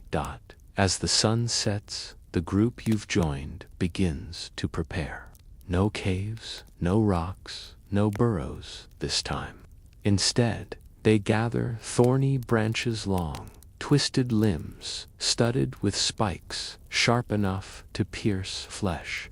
With careful effort, they arrange them into a rough circle, a barrier of thorns around the place where they will sleep. It isn't much. Gaps still remain. A determined lion could break through with ease, but it's enough to slow an attack, enough to make a predator hesitate. Tonight, your bed will be inside a circle of pain. Here's your mainstream historical fact. Many early communities, especially in African savannas, used thorn fences, called bomas, even in later pastoralist societies, to protect themselves and their animals at night. These barriers weren't perfect, but they discouraged predators. Archaeological evidence and ethnographic studies both suggest such circles were a vital part of human survival in open landscapes. The quirky tidbit: some researchers believe that the simple act of arranging thorns may have contributed to early humans' sense of territory. By building a circle, they weren't just protecting themselves, they were marking space. That circle may have been the ancestor of walls, villages, even nations. Imagine your bedtime fence was the blueprint for civilization. Historians still argue whether thorn circles were used consistently in prehistory or mostly in later pastoral periods. Did nomadic hunter-gatherers adopt them regularly, Or were they primarily the tool of herders, with animals to protect? The debates prickle almost as sharply as the thorns themselves. Back in your second-person body, you crouch inside the circle, arranging your hide on the ground. The branches creak faintly in the breeze, their shadows jagged against the moonlight. You lie down, knees pulled close, every sense on alert. Beyond the barrier, the savanna hums louder now. Insects whine near your ears. Somewhere distant, lion roars, deep and guttural, vibrating in your chest.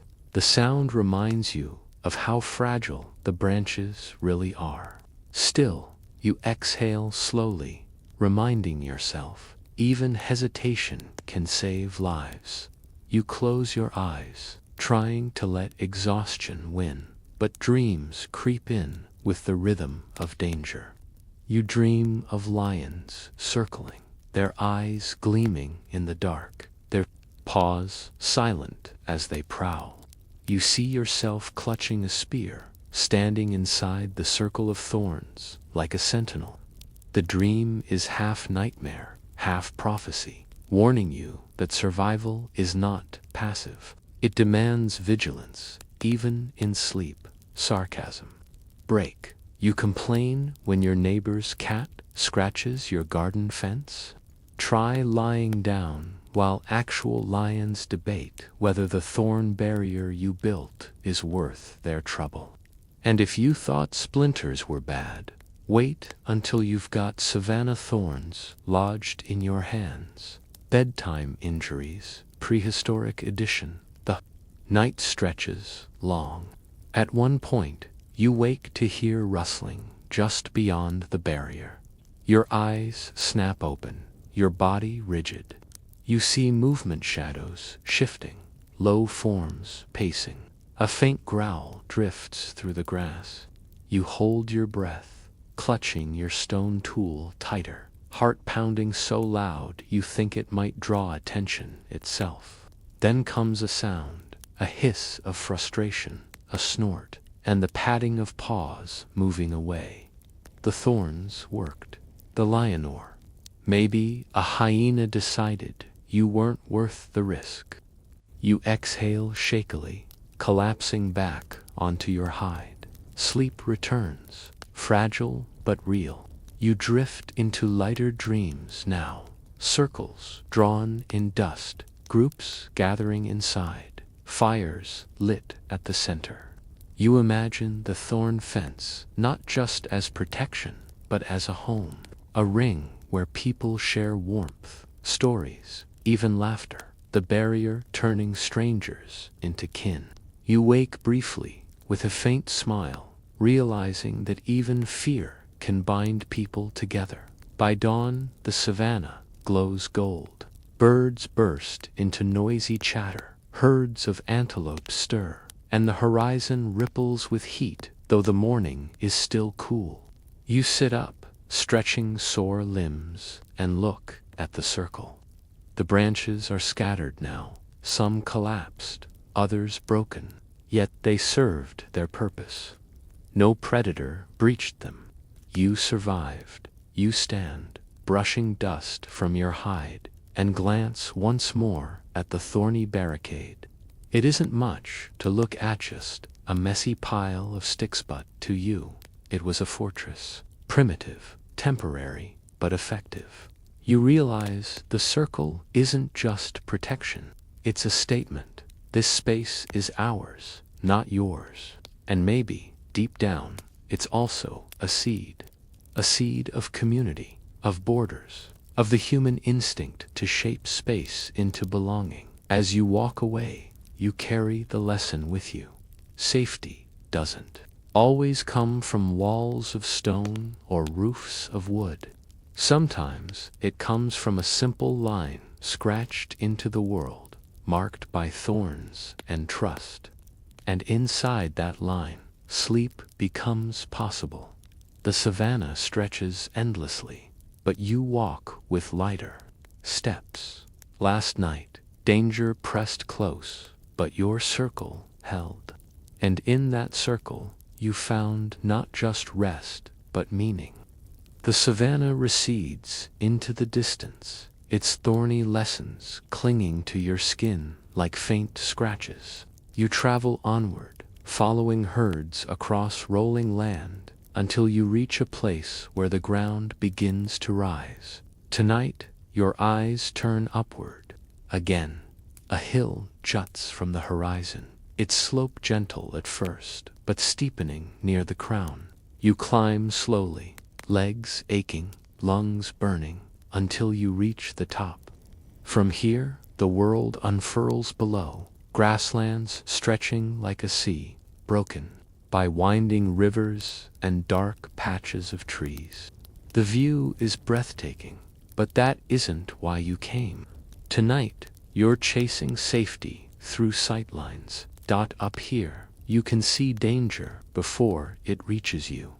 Predators stalk in shadows, but from the ridge, you spot their movement early. You lie on the crest, the earth sloping downward on all sides, and settle against the stony ground. It's not comfortable. Rocks press into your ribs, and the wind is harsher at this height, but the advantage outweighs the aches. Tonight, your bed is not soft, but it is vigilant. Here's your mainstream historical fact. Many archaeologists believe early humans often chose high ground for their resting places. Hilltops and ridges offered a defensive advantage, visibility over wide areas, and psychological comfort. Evidence of campsites on elevated terrain supports the idea that sometimes safety mattered more than shelter. Sleeping on a ridge wasn't about comfort, it was about awareness. Now for the quirky tidbit. Imagine lying night after night closer to the stars than those in the valleys below, dreaming of spirits above you. Perhaps the first stories of heavens and higher powers began with people sprawled on windswept ridges, half frozen but awed by the glittering sky. Historians still argue whether hilltop resting was consistent practice or simply situational. Did humans really prefer these exposed spots? Or were they last resorts when predators swarmed the valleys? No consensus exists, but the debate continues to crest like the ridges themselves. You pull your hide tight and curl against the stony ground. The wind tugs at your hair, whistling past your ears. From here, the noises of the plains feel distant, muted by height, but the view is relentless. Every flicker of movement below catches your eye. An antelope herd shifting, a lone hyena slinking through tall grass. Sleep comes harder when your eyes feel glued to the horizon. But eventually, exhaustion pries your lids shut. Dreams come quickly, but they're restless. You dream of being a sentinel, standing atop the ridge with a spear, watching endless waves of predators rise and fall like shadows on the plain. You see yourself as both guardian and prisoner of the hillsafer, but always awake, always on edge. Even in dreams, vigilance clings like a second skin. Sarcasm break. You think it's hard falling asleep when you've accidentally scrolled your phone too long. Try drifting off with 360 degrees of predators watching you from below. Airplane mode. No do not disturb, just the raw knowledge that you're one nap away from becoming dinner. The night stretches on. Each time you wake, the view startles you anew. The moon paints the land silver, predators moving like shadows across the plains, but none dare climb the ridge. Whether from laziness or respect for your vantage point, they remain below. You breathe easier, shifting slightly on the hard ground. Rocks dig into your hip, but you accept the pain as part of the bargain.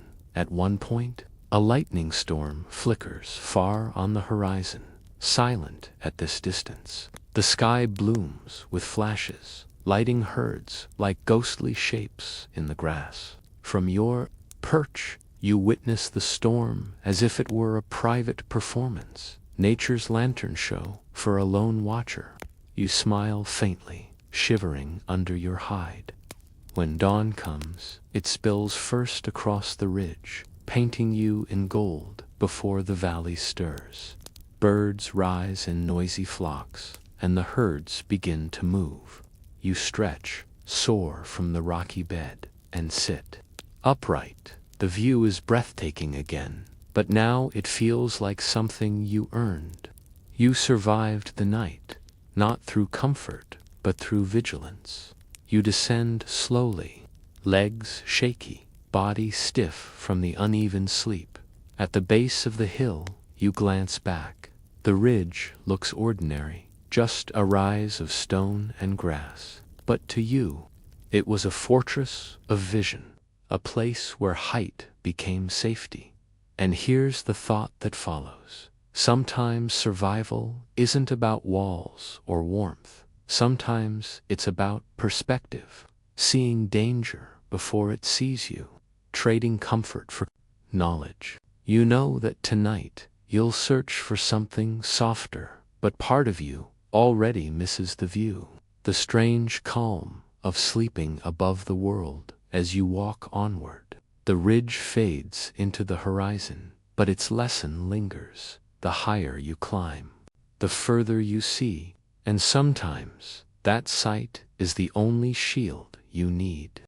The hilltop lies behind you now, its harsh stones still etched into your ribs.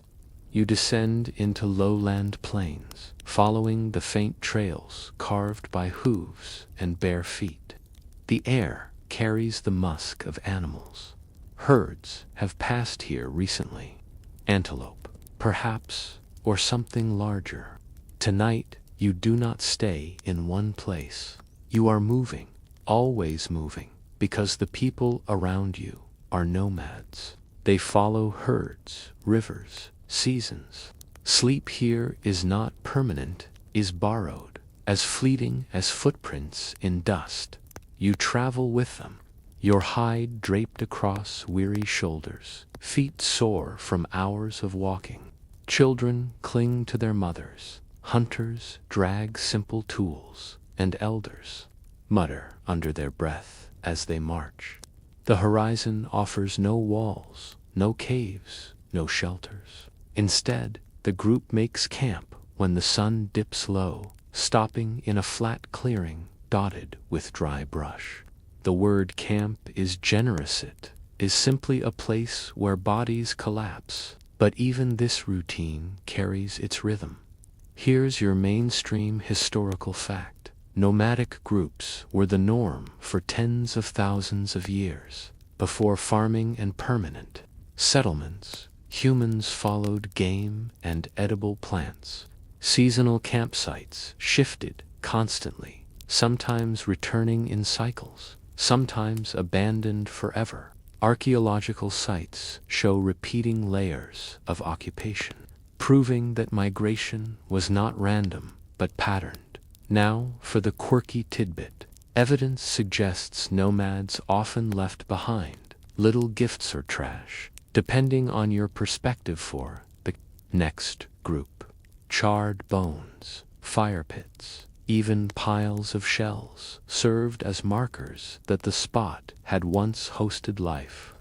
In a strange way, these camps were messages across time. We survived here, and so can you. Historians still argue whether nomadism was purely necessity or also preference. Did people wander because they had to, or because moving felt freer than permanence? Was restlessness hardwired into humanity, or born of hunger and drought? The debate, fittingly, never stays still. You crouch with the others, scraping together a shallow fire pit. Sticks and brush are piled, sparks coaxed from flint. Soon, a small flame flickers, casting long shadows across tired faces. Around it, the group arranges hides and grass mats into rough beds. No one expects comfort. The goal is survival until the next horizon. You lay your hide down too, smoothing it with tired hands. The earth is hard, but you're too weary to complain. You lie down, the ground pressing against your spine, and glance around.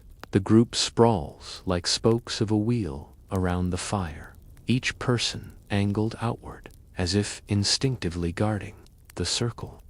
Some talk softly whispered jokes, small laughter, but soon voices fade, replaced by yawns. The fire pops, a chorus of sparks punctuating the night. You close your eyes, body aching, but mind restless. Dreams slip in quickly, fueled by movement. You dream of walking endlessly, feet pounding trails into earth, herds always just ahead. You see camps rising and falling like waves, each one temporary, each one forgotten. You dream of maps, invisible lines across the land, routes carved not by ink but by footsteps. Sarcasm break. Modern travelers complain about jet lag after flying across time zones. Your ancestors had migration lag, which is to say, they were exhausted because they literally walked hundreds of miles following mammoth footprints. No comfy airplane snacks, just sore souls and hunger pangs. The night stretches long. Sometimes you wake, rolling onto your side, adjusting the hide. Other times, you stir at the sound of movement, a hyena's distant laugh, the shuffle of hooves in darkness. But the group's rhythm keeps you calm. You hear the faint breathing of others, the sighs of children, the cough of an elder. You are not alone in your exhaustion. That knowledge is its own kind of lullaby. At one point, you wake to find the fire nearly out. A figure stirs, adds brushwood, and the flames revive. You smile faintly, knowing the cycle continues. In nomadic life, there is always someone awake, always someone keeping watch. Even sleep is shared, borrowed, communal. By dawn, the group rises with the sun. There is no lingering, no cozy stretching. People roll hides, stamp out embers, and begin walking again. Breakfast is whatever can be foraged along the wayberries, roots, scraps of dried meat. You pack your hide too, slinging it over your shoulder, and step into the march. You glance back only once. The campsite looks like nothing more than a scatter of ashes and trampled grass. By evening, even those traces will vanish. The land erases quickly, as if it resents being marked. But you carry the memory. You know that, for one night, the group made this place a home. And here's the thought that follows you. Sometimes sleep isn't about where you are, but who you are with. The land changes constantly, but the people beside you form continuity. You may never build walls, but you build bonds. You may never carve permanence into earth, but you carve it into memory. As the march continues, you feel both weary and strangely light. The horizon always demands more steps, more nights, more camps. But you realize something important. Your bed may change every evening, but the rhythm of making, resting, and leaving is its own kind of permanence. Last night wasn't comfort. It wasn't safety in stone or warmth in hides. But it was part of a larger story, the story of movement, of migration, of humans learning that survival sometimes means refusing to stay still. And in that movement, even temporary beds carry meaning. The march of nomads continues, footsteps drumming into earth like a heartbeat. But as days pass, something new begins to matter more than fire or thorn circles or hilltops. It is warmth, not of flames, but of bodies. Tonight, when the sun dips and the air cools into the ache of twilight, the group settles into a hollow ring. They do not build shelters or platforms. They do not dig pits or collect reeds. Instead, they press close, hides spread wide, shoulders and hips touching, bodies overlapping. Sleep tonight is not about invention. It is about one another. You slide into the circle, the air smelling of sweat, smoke, and leather. Your shoulder brushes the person beside you.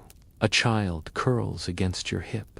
Another body stretches along your back. It is not comfortable. At first you fidget, your skin prickling from too much contact, but soon the warmth begins to seep in. Your breath mingles with theirs. The collective exhale of the group becomes your lullaby. Here's your mainstream historical fact. Anthropologists believe shared body heat was one of the earliest survival tactics in cold climates.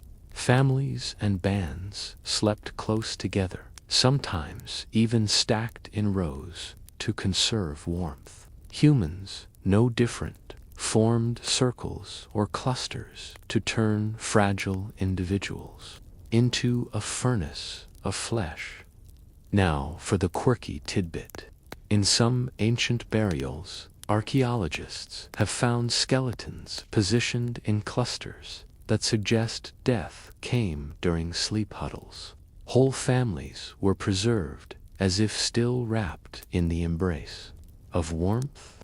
These finds suggest that closeness was not just a nightly choice, but an instinct woven into survival itself.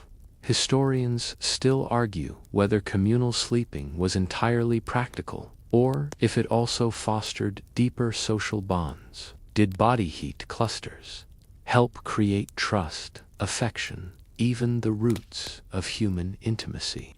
Or was it simply biology at work? No one agrees, but the debates heat up, pun intended. Back in your second-person body, you close your eyes within the circle. The ground beneath you is hard, but the warmth makes up for it. You feel the heartbeat of the person pressed to your chest, the slow rhythm of their breath against your neck. On your back, someone shifts, their weight pushing into you. It feels awkward, but you don't move.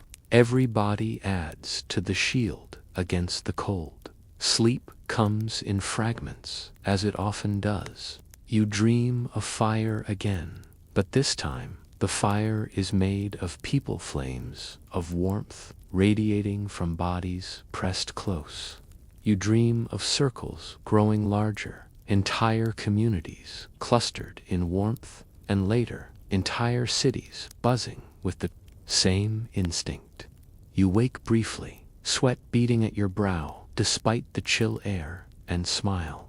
The warmth is working. Sarcasm break, and here you are, complaining when your sibling hogs the blanket.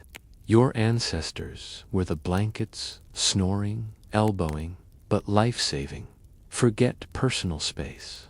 A child whimpers in her sleep, and instantly, arms tighten around her. Someone coughs, and others shift to give them air.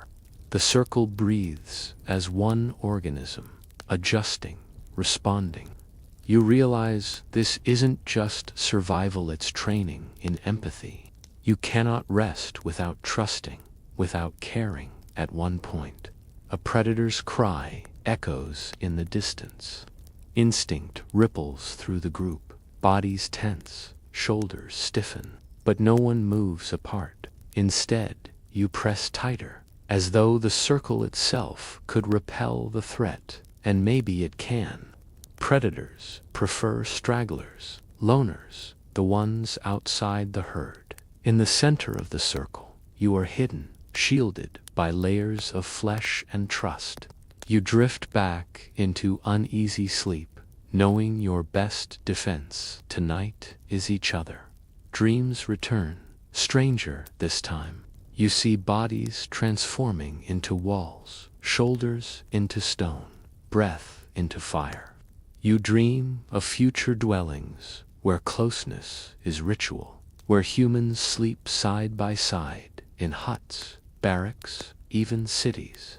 You wake with the impression that this instinct, the press of another body against yours, will echo across time, shaping more than sleep. By dawn, the sky softens into pale gold. You stir, limbs tangled with others, hides damp with sweat. You peel yourself away, joints stiff but heart oddly full. Around you, others sit up too, yawning, stretching, rubbing eyes. The circle breaks apart, but the warmth lingers in your skin. You glance back as you stand, noting the flattened grass where bodies pressed close.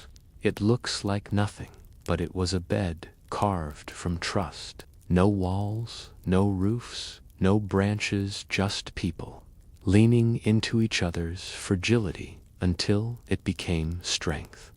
As you walk onward, you carry the thought. Survival is not always about tools. Sometimes it's about touch. Sometimes it's about the simple act of not sleeping alone. You realize that tonight you didn't just survive, you belonged. And maybe that's the lesson. The first. They were circles of bodies, breath shared beneath the stars. They were warmth made flesh, safety born from trust. The warmth of shared sleep lingers in your bones as you travel onward. But tonight, the air feels different. It is quieter, heavier, almost expectant. The group settles near a grove, its trees twisted into strange shapes by years of wind. As the sun sets, shadows lengthen into something eerie. You feel the weight of silence pressing down, punctuated only by the crackle of a small fire. Tonight, sleep will not be only about survival of the body. It will also be about survival of the mind. People begin to murmur softly, voices low, as though they fear waking the trees themselves. A child asks where the sun goes at night. An elder replies with a story. The sun is swallowed by a great beast and freed again each dawn. Another person whispers about spirits moving through the grass, guardians who watch over sleepers. You lean back against your hide, listening. This is not just rest, it is the birth of myth, the weaving of dreams into story. Here's your mainstream historical fact. Historians and anthropologists agree that storytelling likely began as a nighttime ritual, often around fire before sleep. Myths explained the unexplainable, the movement of stars, the noises in darkness, the terror of dreams. These stories gave structure to fear and comfort to restless minds. The quirky tidbit. Some researchers think that dreams themselves may have sparked mythology. Strange visions seen in half-sleep were retold upon waking, evolving into tales of gods, monsters, and worlds beyond. In other words, your ancestors' bad dreams were the pilot episodes of religion and folklore. Historians still argue whether myths emerged as deliberate teaching tools or simply as entertainment. Were they practical guides wrapped in story, or just distractions before sleep? The debate remains, like the whisper of fire against wood, back in your second-person body. You curl on the ground, your hide beneath you. The firelight dances across faces, casting them in gold and shadow. Someone tells a story of a giant bird carrying sleepers into the sky, dropping them among the stars. Another speaks of ancestors walking the night as spirits, warning of dangers. You listen, lulled by the cadence of words, half believing, half doubting. You close your eyes, and dreams take hold quickly. You dream of being lifted by that giant bird, feathers brushing your skin as you soar into the constellations. You dream of meeting spirits in the grass, their eyes glowing like embers, their voices a chorus. You wake briefly, heart pounding, unsure if it was dream or story. Then you smile, faintly, realizing it doesn't matter. Sarcasm break. You gripe when your bedtime podcast has ads interrupting the story. Your ancestors' bedtime stories had no sponsors, just the occasional interruption of a lion roaring in the distance. Talk about immersive storytelling. The night wears on, and the fire shrinks to embers. Some are already asleep, their breathing steady, while others still whisper tales. You lie between wakefulness and slumber, drifting in and out, carried by both story and exhaustion. The myths blur into your dreams until you no longer know whether you are imagining them or living them. At one point, you stir awake to see the elder staring into the flames, lips moving as though speaking to someone unseen. You wonder if they are praying or simply muttering. The fire crackles, sparks leap, and you close your eyes again, deciding it's best not to ask. By dawn, the grove glows softly, light filtering through twisted branches. The fire is ash now, gray and faintly smoking. People stir slowly, stretching, blinking. You sit up, rubbing your eyes, remembering the stories. You glance at the trees and imagine spirits still perched there, invisible guardians. You realize something important. Sleep is not only physical, it is also mental. Your body may rest on hides, grass, or stone, but your mind rests in story. Without myths, the dark would be unbearable. Stories soften it, fill it with shape and meaning. They turn fear into narrative, nightmares into lessons. As you walk away from the grove, the words linger. The myths follow you, not as truth, but as comfort. Tonight you slept less alone, because imagination itself curled beside you. And here's the thought that stays with you. The first dreams may have been terrifying, but the first stories turned them into something more. Sleep became not just a pause in survival, but a place where human creativity bloomed. The world of rest was no longer just shelter and warmth. It became a canvas, and you, wrapped in your hide, carried the first brushstrokes of myth into the morning. The memory of whispered myths drifts with you as the group moves on. Stories cling like smoke. But tonight, something different stirs in the air, a quiet urge to shape the world with your hands, to turn scattered pieces of nature into something more deliberate.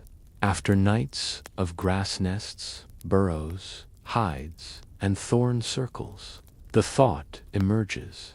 What if a bed could be built, not just borrowed?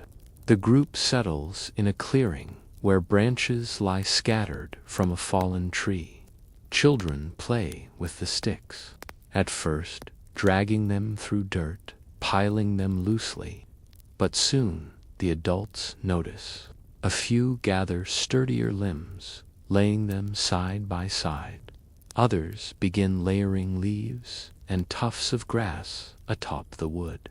It's rough, uneven, and wobbly, but it's no longer just ground. It is lifted, supported, designed. Tonight, you realize, you are about to sleep on one of humanity's earliest experiments in furniture. Here's your mainstream historical fact. Archaeological evidence from sites such as Sibadu Cave in South Africa shows early humans intentionally layering plant material on surfaces to create bedding. These weren't mere piles. Some were constructed with specific herbs chosen for pest repellent properties. Over time, humans began experimenting with stacking, weaving, and even elevating their beds, foreshadowing the first true furniture. Now for the quirky tidbit. Some researchers argue that these primitive beds doubled as daytime seats and workspaces. Sleeping platforms were not only for rest, they were multi-purpose inventions, precursors to chairs, tables, even couches. Imagine falling asleep on the world's first futon, a few sticks and leaves balanced on a log. Talk about minimalist design. Historians still argue whether these early experiments were widespread or isolated innovations. Did many groups invent raised beds independently, or did the practice spread slowly from one region to another? Evidence is patchy, leaving the question open like the half-finished frames themselves. Back in your second-person body, you watch as the frame grows. Branches are stacked, lashed loosely with vines, grass layered thicker. It creaks alarmingly. When someone tests it but holds, you place your hide atop, smoothing it into a lumpy cushion. When you climb onto it, the sensation is shocking. You are above the ground, separated from dirt and crawling insects. You grin despite yourself. Tonight, your back might ache less. The group stares at the experiment with curiosity. Some laugh, others scoff. The ground is good enough, someone mutters. But when they see you recline, shoulders relaxed, eyes half closed in comfort, a few begin making their own. Soon the clearing fills with crude platforms, uneven and fragile, but revolutionary. You drift into sleep, body slightly swaying as the frame shifts beneath you. Dreams come vivid, filled with structures, houses raised on stilts, cities with beds in every room, palaces draped in silk. You see beds not as survival, but as luxury, status, and even art. You wake briefly, chuckling, imagining kings arguing about the firmness of straw mattresses. Then you smile, realizing the seed of all that pomp is the creaking wood beneath your back. Sarcasm break. Next time you complain your bed frame squeaks, remember, your ancestors slept on sticks, lashed together with vines. You call it an inconvenience. They called it engineering. The night is not perfect. At one point, a branch cracks, dropping your hip painfully against the ground. You groan, readjust, and stack more grass beneath you. Another person tumbles completely off their platform, muttering angrily as they rebuild it in the dark. But even these failures feel different. They aren't just survival, they are tinkering. Mistakes become blueprints. You realize that tonight marks a shift. For the first time, humans are not only adapting to the land, but shaping it for comfort. Sleep is no longer about enduring the world as it is. It is about altering it to fit human needs. That thought is powerful enough to keep. You awake a little longer, staring into the starlit canopy. Eventually, exhaustion wins. You sleep deeply, the platform lifting you away from damp earth and crawling pests. When morning comes, you rise stiff but proud. The frames look messy in daylight, uneven and sagging, but they represent something monumental. Invention. The group dismantles them quickly, scattering the branches so predators and rivals won't notice traces of your rest. Yet you know the memory will linger. Tonight you learned that humans don't have to settle for what nature provides. You can build, you can improve, and here's the thought that carries you into the day. Every bed you've known so far, grass, nests, sand pits, thorn circles, was temporary, improvised. But this platform hints at permanence. It whispers of carpentry, of houses, of the idea that sleep can be engineered. The first spark of design has ignited. You sling your hide across your shoulder, walking into the morning. Behind you, the clearing looks ordinary again, but you know the truth. Last night was extraordinary. For the first time, you didn't just find a place to sleep. You made one. The clearing of platforms fades behind you. But its lesson that humans can shape their own sleep codes in every step you take. Days pass, landscapes shift, and each night you test new ways to rest. Nests of grass, hollows of sand, shelters of stone, circles of thorns, clusters of warmth. You've borrowed from animals, from the land, from fire itself. But now, something greater looms ahead. The path leads you to the mouth of darkness. A yawning opening gapes in the side of a ridge. Stone curving inward, shadow spilling outward like smoke. You hesitate, staring into it. Until now, you've avoided such places. Holes in the earth often belonged to predators, hyenas, bears, snakes. But tonight the air is cold and the sky promises rain.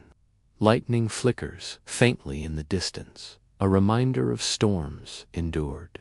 The cave beckons, and for once you step toward it. The entrance swallows you slowly. Your footsteps echo against the stone, a strange music, both eerie and soothing.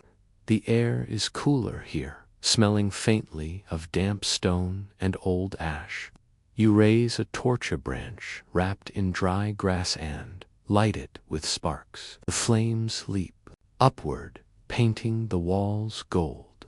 Shapes flicker across the stone, cracks like rivers, shadows like spirits, and deeper still, space expands.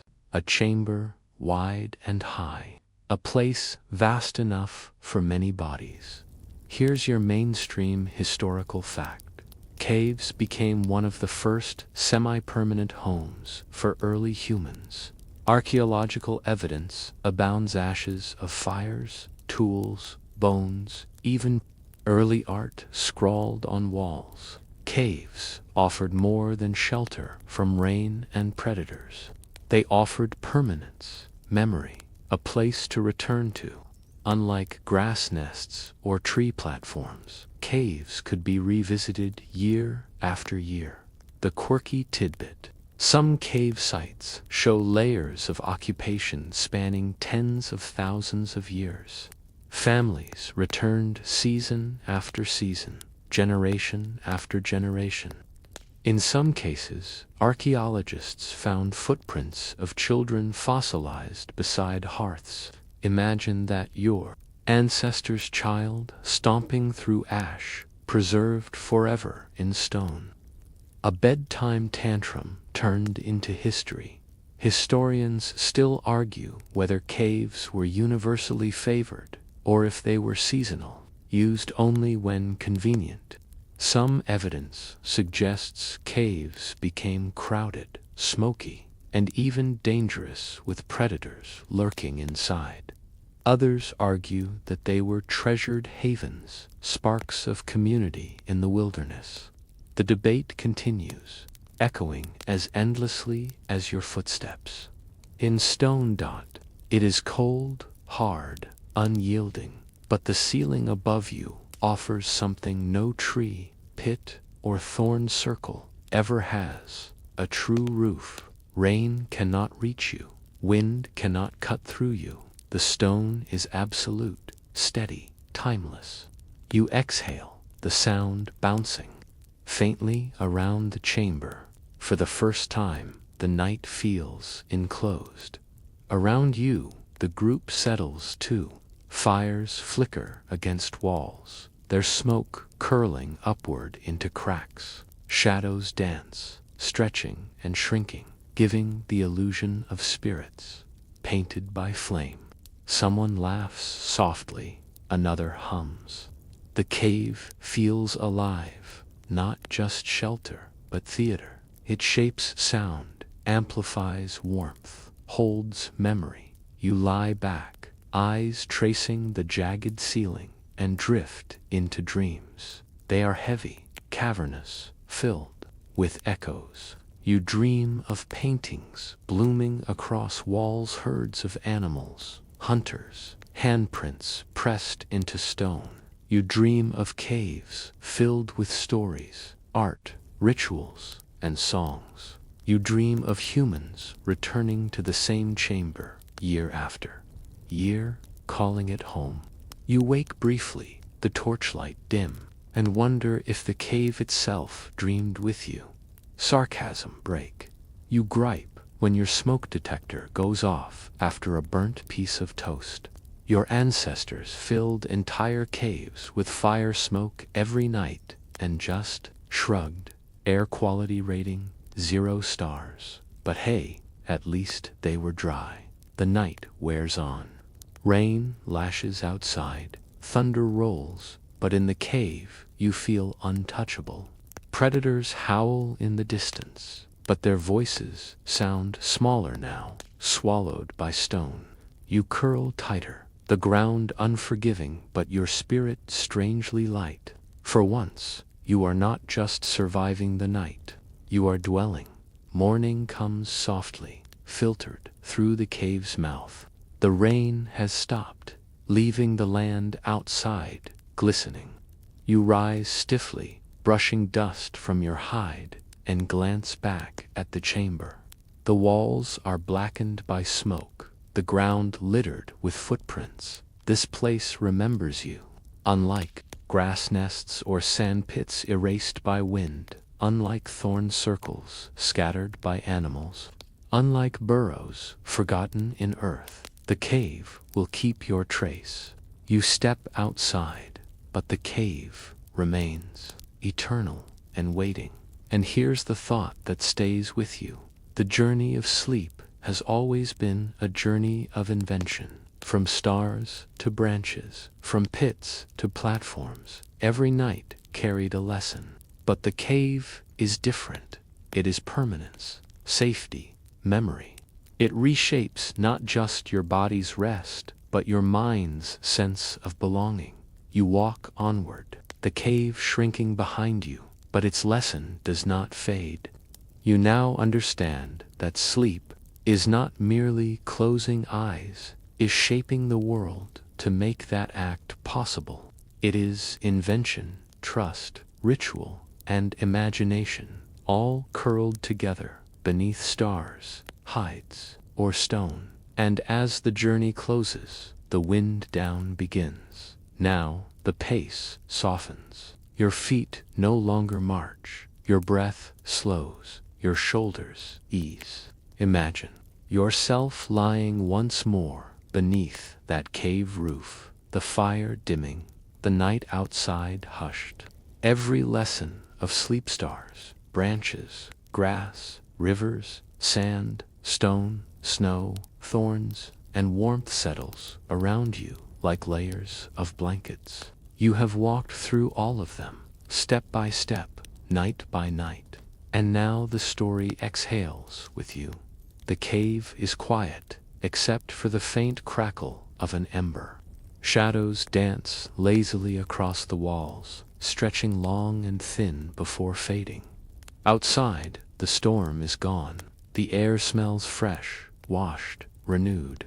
Inside, you feel the heaviness of stone holding you, protecting you, cradling you. The ground beneath may still be cold, but you no longer mind. You are tired, safe, and part of something larger than yourself. Close your eyes. Hear the echo of past nights, the rustle of grass, the hiss of sand, the soft sigh of snow, the laughter of stories whispered under stars. Let them all blend into one gentle hum, a lullaby stitched from the survival of your ancestors. Every bed they made, every shelter they borrowed, every fire they lit, each one brought you here, to this moment of stillness. And now you let go. The cave fades into darkness, the fire into warmth, the world into quiet. Your breath deepens, your mind softens, and the story ends not with thunder or fear, but with calm. You are safe, you are held. Sleep waits for you, patient and kind.